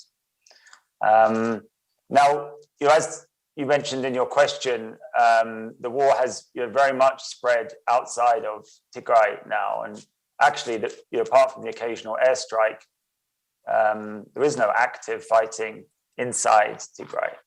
And partly this reflects the sort of current status of the conflict, which is leading partly to the difficulty in any of these sort of mediation efforts being successful. The point here is that the Tigray leadership after believing that they suffered illegitimate, illegal intervention that was designed to essentially destroy Tigrayan society. I mean, that's their belief.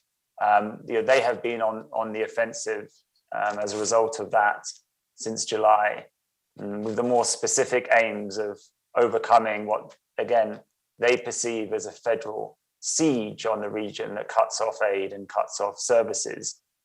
They also want to take back the territory in Western Tigray that they lost to Amhara region at the beginning of the war.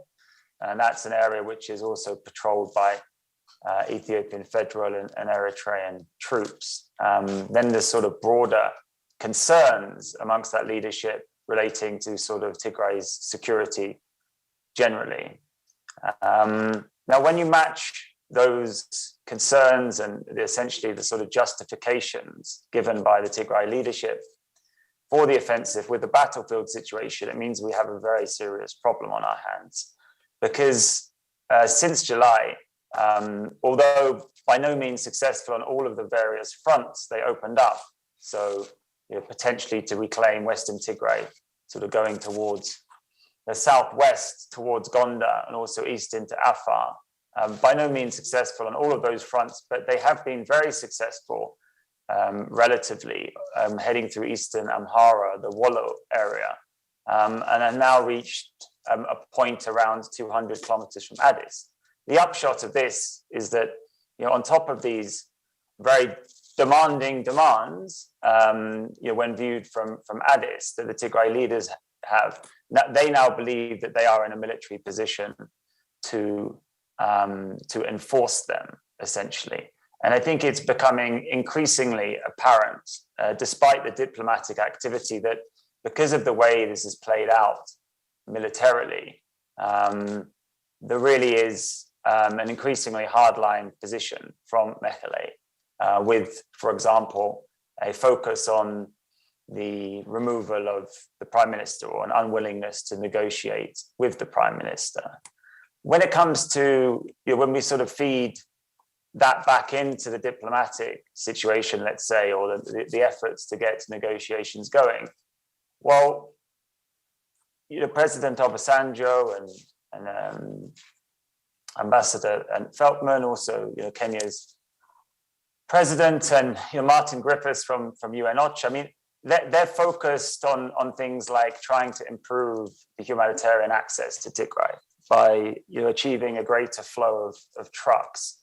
The federal government has made some concessions in this area. I mean, essentially, the federal government has the ability to regulate the amount of aid that's going into Tigray. So you get these sort of diplomatic entreaties, but the response, or any positive response from the federal government in terms of letting some trucks travel, is incredibly insufficient when matched up against the Tigrayan demands.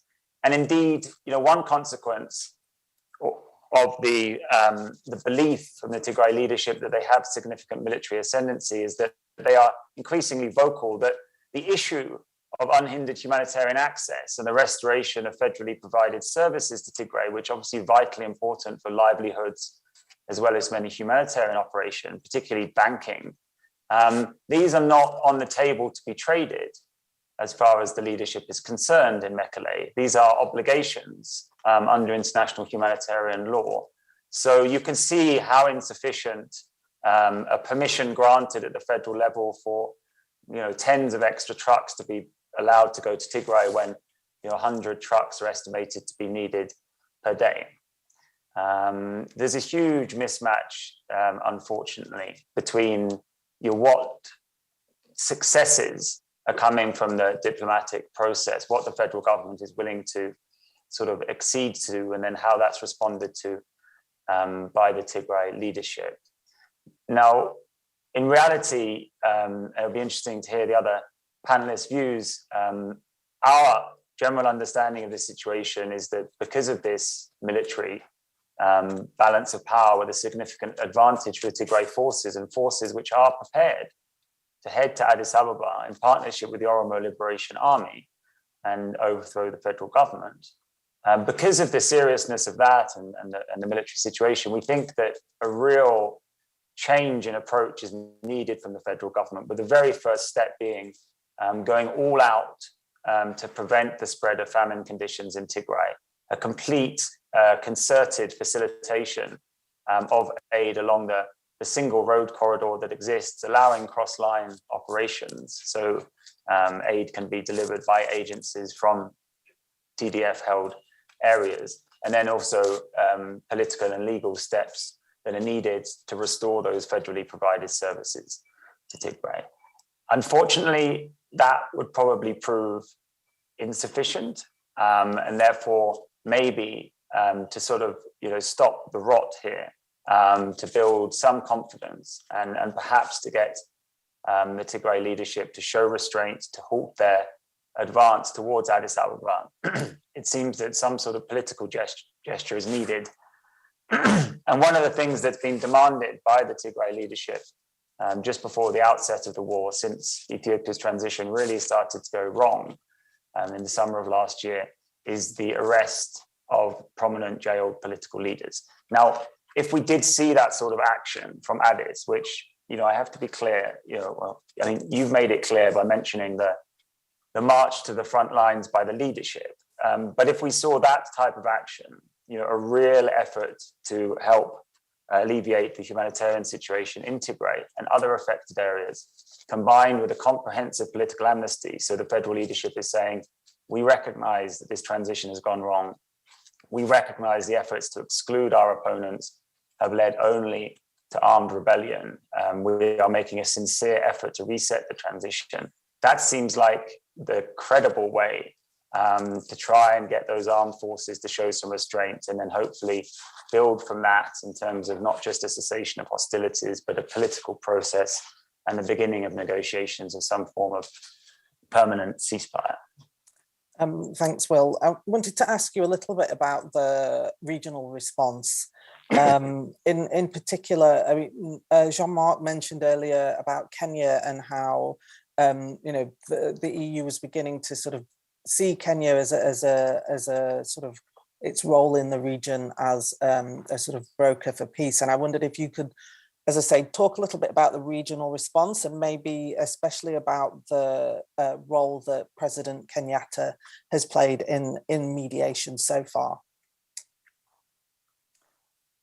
I think to sort of set the scene here, because of that demotion of the role of IGAD and the fact that IGAD was an Ethiopian and indeed something of a TPLF vehicle to manage regional peace and security, that has left something of a vacuum.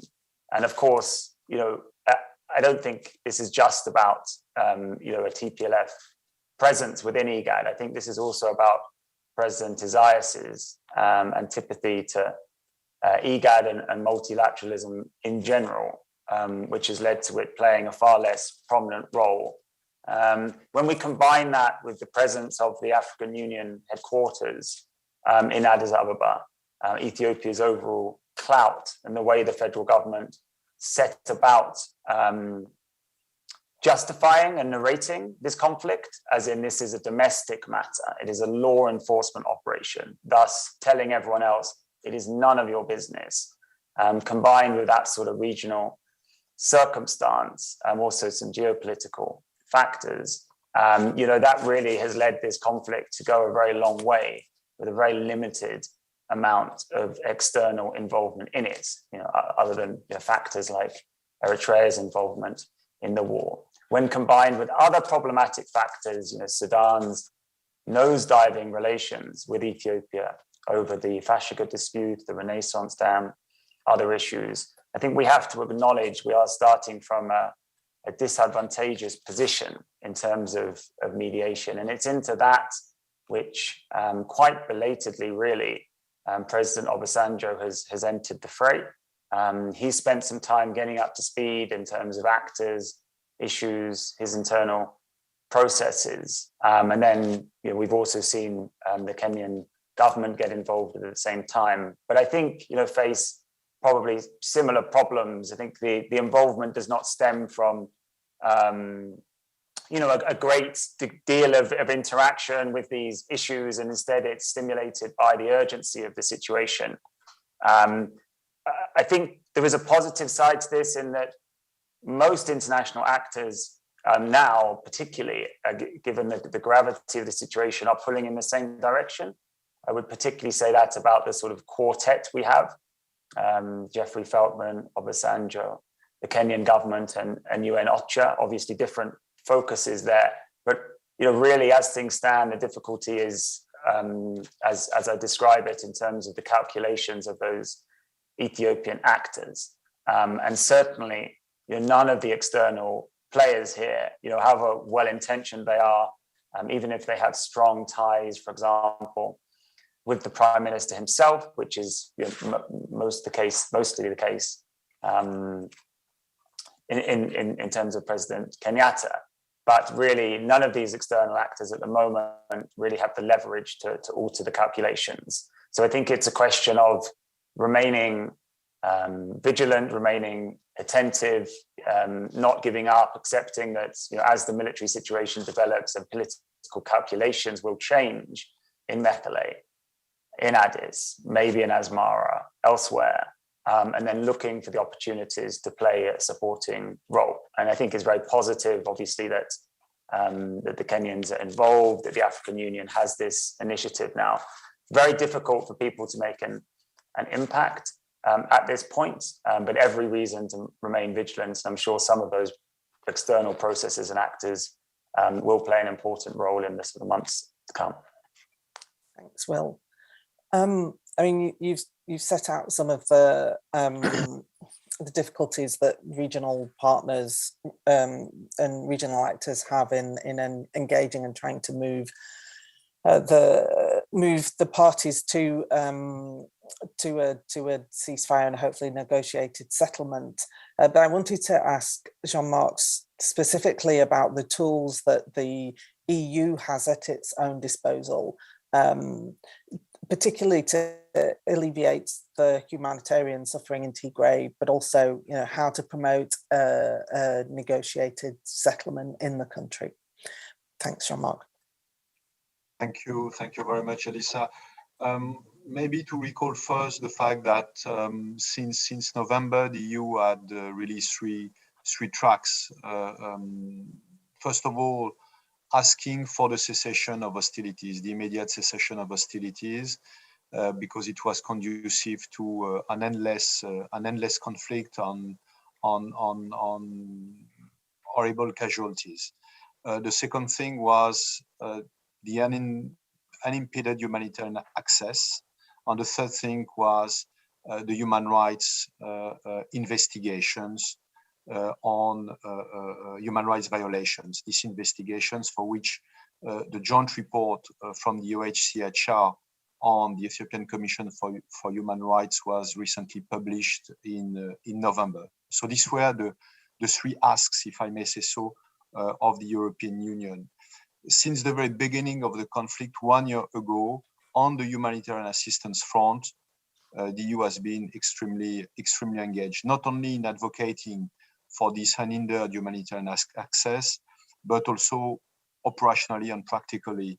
I was looking at the figures before preparing this panel on the EU humanitarian funding for Ethiopia for 2021 amounts to more than 80 million euro, out of which 45 million euro are allocated to help address the needs of local population. And since the beginning of this crisis, the EU has provided most of its assistance in humanitarian for people affected by the Tigray and now, unfortunately, northern Ethiopia crisis in Amhara and in Afar region as well.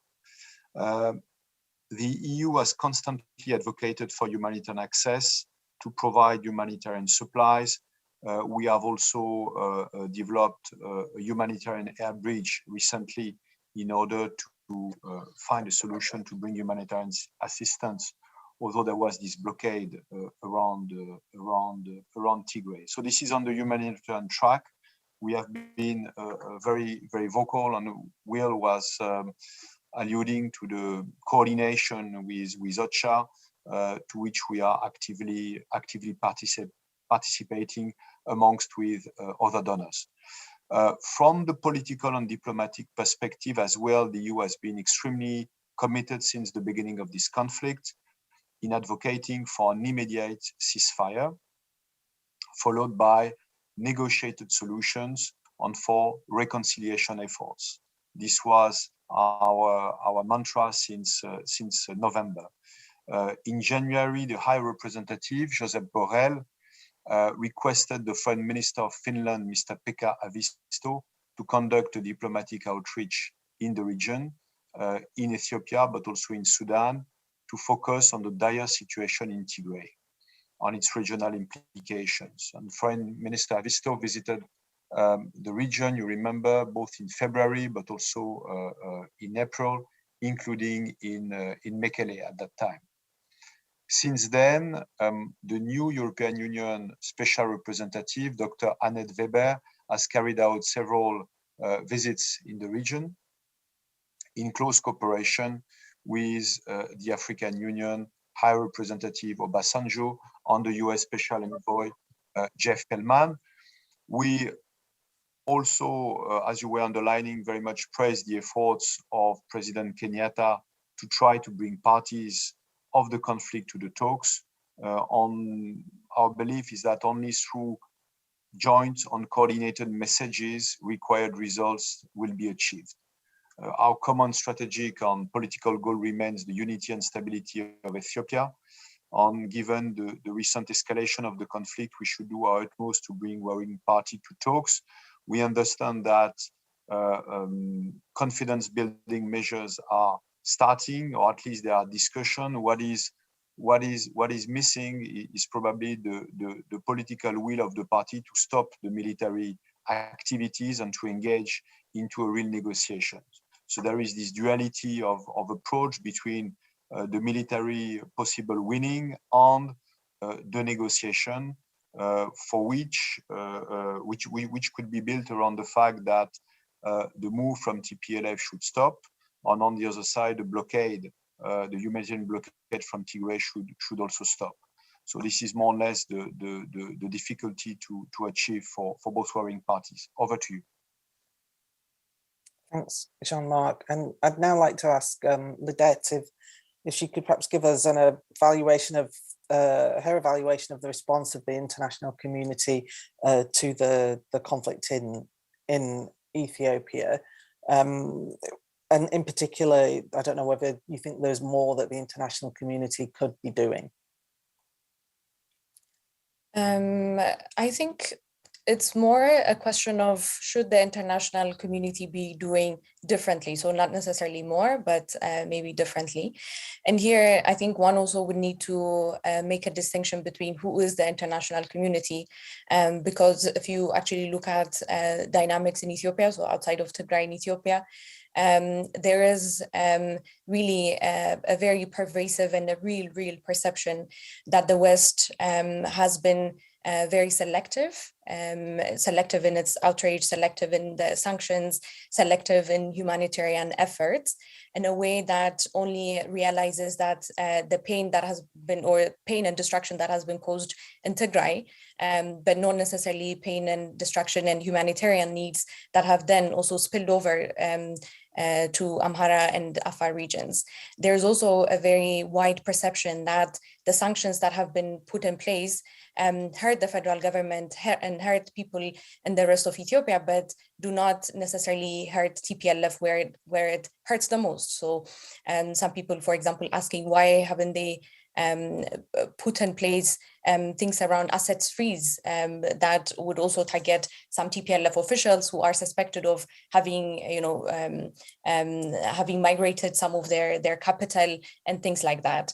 And in the same way, there is also perception that even when the international community, say the EU, or when the US also denounces some acts that have been committed by TPLF, it's a one-time off thing and not consistent enough, as it was when the federal forces were on the offensive. So in the early November, when the federal forces were on the offensive. So people sort of make an analysis of how often, in what circumstances, what wordings were used when statements were issued by the US and the EU with regards to alleged atrocities committed by Eritrean forces or Ethiopian forces during the war in Tigray, versus what kind of statements, with what wordings, when, how consistently same statements were issued once TPLF became on the offensive. And unfortunately, at this point, we have a population that is so radicalized, and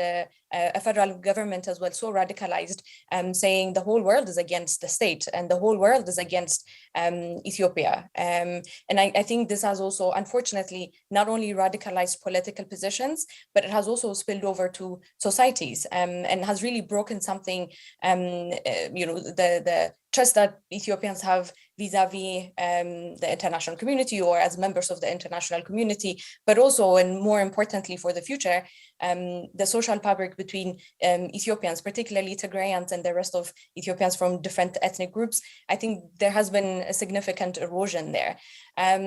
So in terms of, de-escalating the situation, and in terms of people understanding that not everything could be won with a military solution, or that maybe we need to be smart about how to end this, like abysmal nightmare, that, in my opinion, that has not been able to come through, definitely not from the population in Ethiopia, because of this perception that the whole world is against Ethiopia. And the only thing that Ethiopians then think is reasonable is to defend what they think the rest of the world is cornering. So I think going forward, for me, the most important thing is the West, let me say, needs to be very critical, and then also needs to be very constructive in its engagement. It needs to be very reflective as well on what they are doing, with good intentions or bad intentions. That's another question, but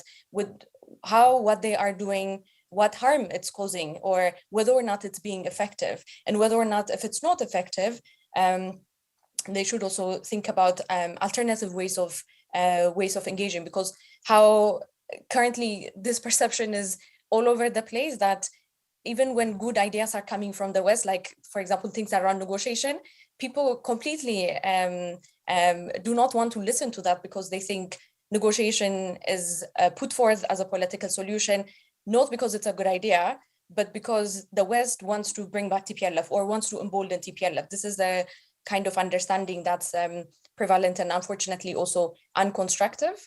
So my advice would be act differently, and see the ways in which the EU's statements and the consistency of its statements and things like that, and the humanitarian assistance as well, could sort of help build some goodwill and de-radicalize sentiments in Ethiopia.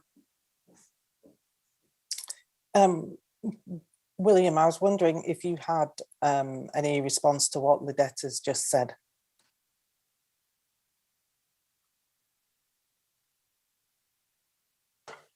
Sure, sorry about that. Sure, I mean, I think it's just incredibly important to hear these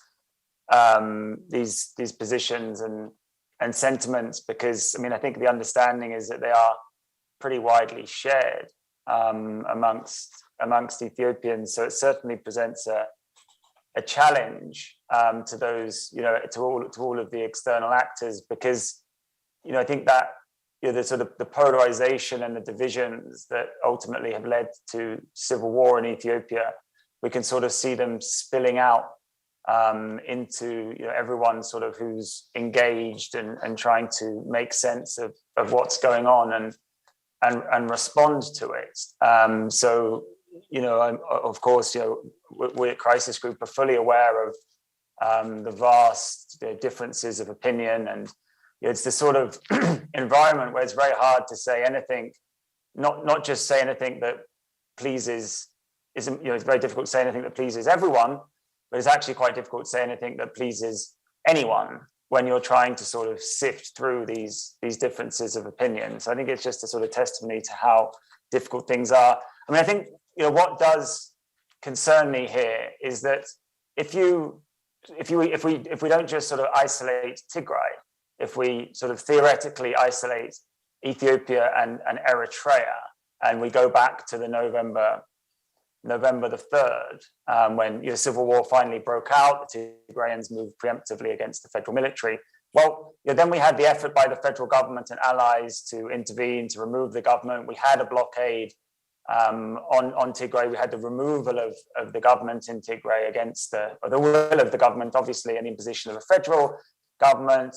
We had Amhara region take over what they saw as their land in Western Tigray. Eritrea's army come in and assist the federal military and also engage in all sorts of atrocities. Now, it was in response to that that a Tigray popular resistance built up, something largely commanded by this TPLF leadership.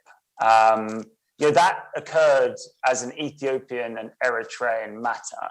And I think, international knowledge was very limited in the first couple of months of the war. If anything, there was, tacit support from some powerful actors, I think, for the federal effort to remove the TPLF from power. But then, of course, the concerns about humanitarian situation, human rights abuses, and the ongoing conflict and the destabilization of it, they grew.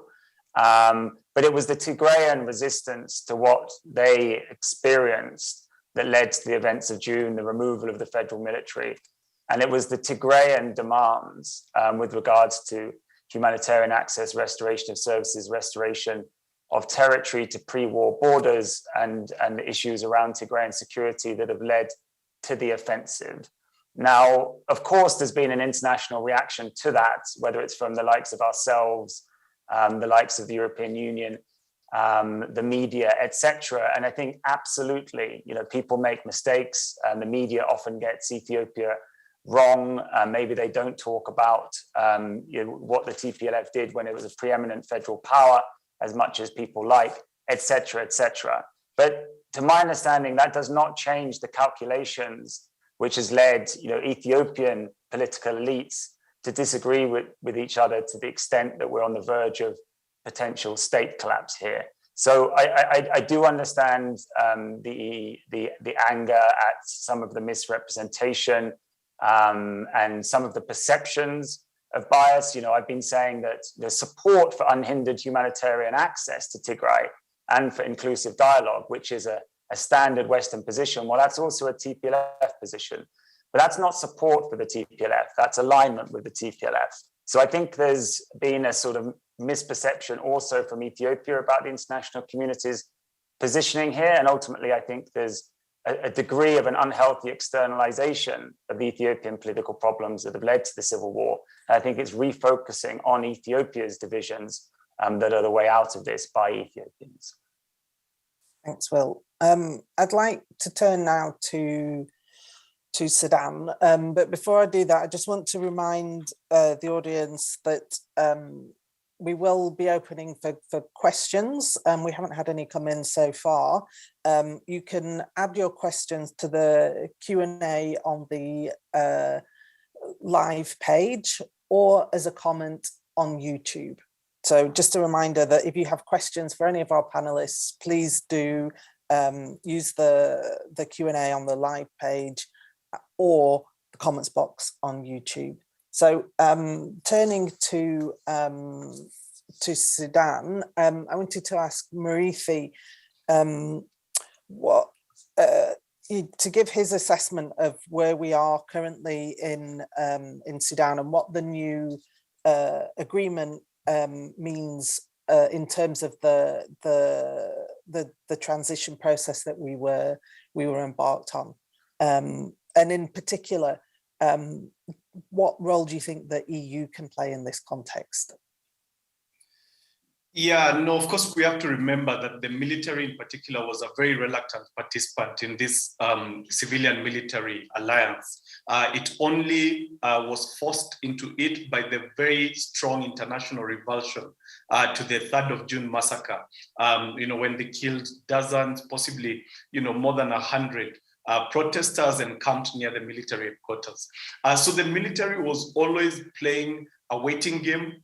It took part extremely reluctantly.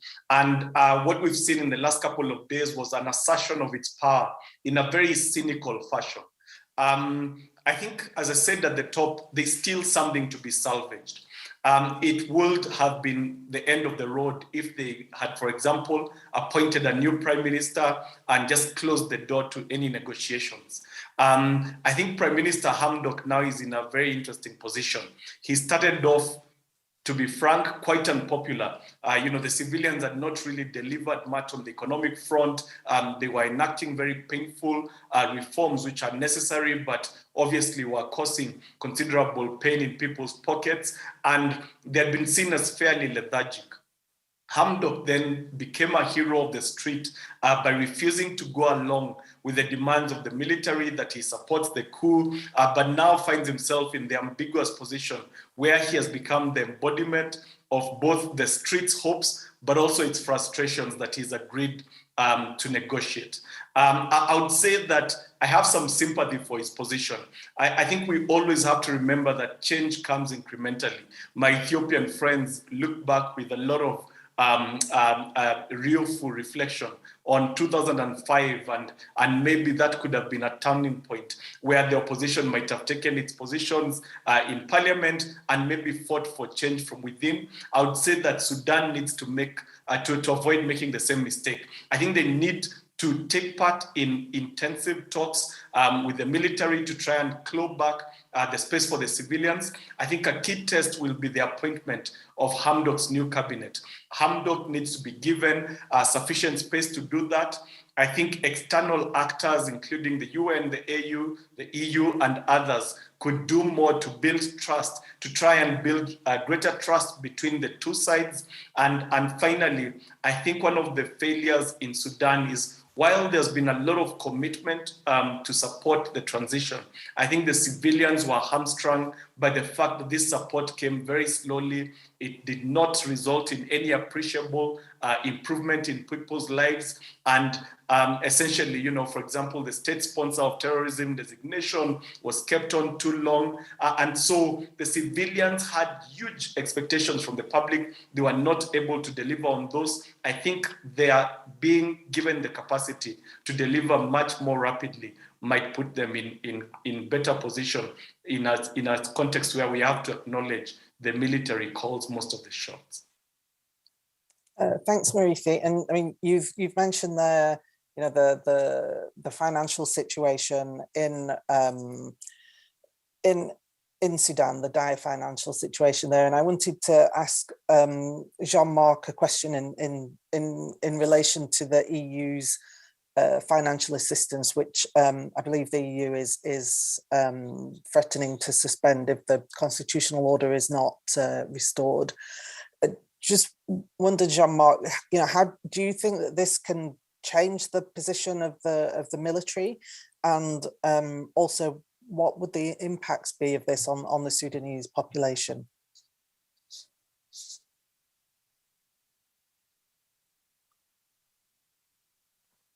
Thank you very much. On the financial assistance, I must say that before the coup on the 25th of October, a lot had been done by the previous government led by the Prime Minister Hamdok in order to put back on track some kind of transparency into the budget of the states in order to deal with the issue of the exchange rate. So there were complicated reforms that have been successfully achieved. There was this issue about the debt arrears. All that was not necessarily very visible for the public in terms of improving immediately their situation. And we put back on track as well a family support program in order to support the revenues of the poorest in the country. So all that was going really in the right direction. Also, the situation was dire. You know that from the humanitarian assistance part, the EU is also very much supporting the periphery of Khartoum, if I must say so. I mean, all the regions which are in dire needs of humanitarian assistance for a long while. So obviously, the coup has seriously undermined this economic situation, on the fact that now the situation seems to improve since the Prime Minister has been reinstated, since this 14 points plan has been signed by both the military and the civilians is definitely encouraging. But we must remain vigilant, as this is not really a return to the status quo ante, which is happening today, and that there are many complexities and many challenges ahead. So we are taking a cautious approach on. We are ready to move ahead should we have assurances that the transition follows democratic and civilian principles. I would like also to note that accountability, the rule of law, and transparency are key pieces in this transition process since the very beginning. And this was also what the streets told us when there was these massive demonstrations after the coup. And again, we constantly advocated for investigations to be conducted, to hold those accountable for human rights violations, again, civilian in the course of this crisis, but also in previous crises back in March 2019. So finally, we are not alone. I mean, the UN OHCHR appointed as expert on human rights in Sudan, Adama Dieng, on the 12th of November. And his mandate is very timely as well, as his term in office will conclude upon restoration of the country's civilian-led government. So all that goes in the right direction, but we need really to monitor closely the situation. Over. Thank you very much, Jean-Marc. We've had a couple of questions come in from the audience. The first one is, do you think sanctions can be an effective tool? The questioner said the US has changed their position and recently decided to walk through their threat of sanctions. And the questioner is wondering about the EU. Second question is, do the panel believe that Kenya has the ambition in the region of seizing the political vacuum that's been created due to the internal conflict in Ethiopia? And if so, how do they believe that this would play out? Or do you think that there's even enough political will within Kenya for this to happen? So I think I'll give both of those questions initially to Marithi, and then we'll bring in other panelists if they would like to respond to those two questions. So Marithi, over to you. Yeah, thanks, Elisa. I'll start with the Kenya one. I would say that Kenya historically has been an inward-looking player that tends to engage in the region when it feels that it's welcome to do so, but it's not a country that likes to project its power. And it prefers to engage with the region on the economic front. It obviously has the most diversified, most sophisticated private sector in the region. But it's not one that historically has sought to project power. My assessment is that Kenya would much rather that Ethiopia continues to lead, especially on the security and political front in the region. Partly because Kenya has had a very good run with Ethiopia taking the lead of a lot of the problematic issues within the region. And then Kenya, basically, to use the notorious term, leading from behind and just working with that dual hegemony of Ethiopia in the lead and Kenya in partnership.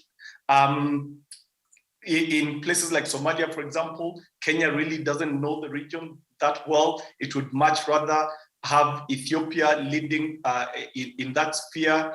We have to remember that Kenya and Ethiopia have one of the oldest security pacts on the continent. They've historically been very close allies If you just look along State House Road in Kenya, the Ethiopian embassy is right opposite the Kenyan president's residence, partly, reflecting very old ties, not just between institutions, but also between individual leaders. So I would be quite skeptical that Kenya seeks to fill that vacuum. I would say that also that elections are coming up in Kenya in the next couple of months. Kenyan elections are incredibly competitive. And it tends to be that there's a very long campaign. There will be very limited bandwidth, very limited attention on the region. And so, as Will mentioned, Kenyans got involved because the situation is clearly desperate. It might threaten regional security, but they would much rather that a stable Ethiopia comes back, plays its leading role. But if it doesn't, Kenya would definitely benefit from the economic problems in Ethiopia by attracting more investment and maybe even recovering its role as an air hub and all that. So I'll pass the sanctions. It's a banana skin to Lidette, perhaps. That's lucky, because I think Lidette signaled that she'd like to come in on sanctions. Very chivalrous of you, Marithi. So Lidette, your thoughts on sanctions, please. Yes. I think here what would also be important is to reflect how the Ethiopian state as a state operates, and to distinguish what is perhaps a typical Ethiopian state response versus an administration, so current administration response or previous administration response. Because my analysis would be that the Ethiopian state has this tradition, let's say, of being hostile to open castigations. So it doesn't, not to imply that some states are welcoming of open castigations and sanctions. No state is. But in Ethiopia, you have this very sharp tendency to reject anything, and God forbid that thing is coming from a Western actor that tries to point fingers at the government and openly castigate it, and then try to tell it what to do and what not to do. So this doesn't mean then there's no room for dialogue, or there's no room for serious and critical conversations as well. There is, and I think the EU knows this as well from previous experiences in post-2005 election fallout, how backdoor diplomacy and backdoor constructive engagement could equally work out. So I think because there is that history, I do question the extent to which sanctions could be worthwhile, or sanctions could be a useful political instrument.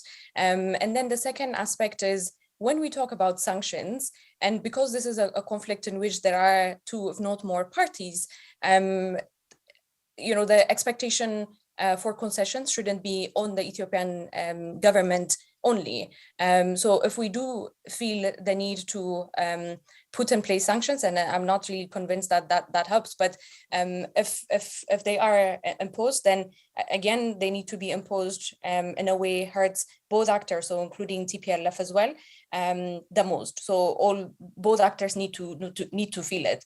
But at this point, because both entities are now sort of, fighting for their own existence, let's say, I don't know to what extent they are incentivized to for the deterrent, like to respond to the deterrents that sanctions usually have. What is the consequence of not giving concessions for the Ethiopian state at this point? And what is also the consequence of not accepting the terms of, the demands from be it the international community or others for TPLF? At this point, the concessions that are asked are greater than the benefits they think they would receive if actors were to suspend sanctions at this point. So the incentives for people to follow through and to feel the pain of sanctions at this point, I personally don't see it, because both actors are really fighting for their existence, let's say. And then maybe if you allow me, Elisa, I wanted to say something about political solutions, because if we aside from sanctions, the other thing that, everyone is at least trying to work out at this point is a political solution. And Will has sort of alluded to this earlier, but I just wanted to make a different contribution there. One is that, when we come to political solutions, both of us have discussed, or all of us have discussed, that at this point, both parties are trying to achieve some sort of military superiority. But I think there's also this political question that we need to ask, that considering that TPLF was the dominant political force in Ethiopia, and by virtue of having been, at the helm of the Ethiopian state, also, a significant political actor in the whole region, what kind of political solution would it be able, or would it be willing to accept less of, its former position? And that's not a very easy political solution to devise, because we are really talking about a formidable political entity here. And similarly, for the Ethiopian government as well, to have the confidence that even in this political agreement, and for TPLF as well, in fact, who's going to guarantee that both parties are going to keep their end, whatever that political agreement is? So what is that solution that also gives TPLF the confidence that the federal government is not going to outsit, at least from its regional administration in Ethiopia? Because at this point, in the rest of the country, the appetite for a TPLF comeback in central government is almost unthinkable. So there's no appetite there. But what kind of guarantee could we put in place that TPLF knows, at least when it comes to Tigray, the central government is not going to outsit? So that the question around guarantee, I think, is there. And then second and last point is also, it's one thing to have a political agreement and then quite another to sell it to the people on both sides. And at this point, unfortunately, the political and the popular and the political and the personal is so meshed up that whatever is settled in a negotiating table or in a military show off in the battlefields, I am afraid that it would be very difficult to sell it to both sides, to people on both sides. And just the other day, Getachew Reda was out there trying to appease people, telling them, when we do negotiate with Obasanjo, we are going to do so with Welkite and Abey's exit as preconditions. And in the case of the rest of the country as well, there's a very clear statement that TPLF is not welcome in central government. So I think devising this formula that keeps everyone happy and, or at least equally dissatisfied, let's say, I think would be key, and one that populations would also buy would be key to make sure that it stays, it is long term. Yeah. Thanks, Lidette. I'd just like to give maybe 30 seconds to Jean-Marc to have a final word, and then 30 seconds to Marifi, as we're almost at time. So Jean-Marc.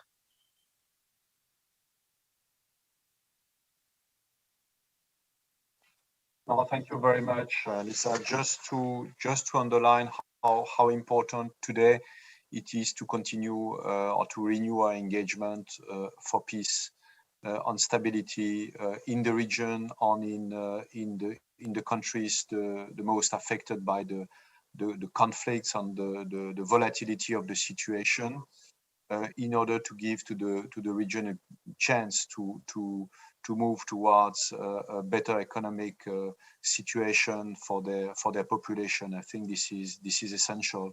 Also underlining the fact that we need to keep on our engagement for humanitarian access, in particular in Ethiopia, which is extremely important, and that we should use all the tools at our disposal in order to be able to convince both parties to sit at the negotiation table and to keep on pursuing their discussion for peace.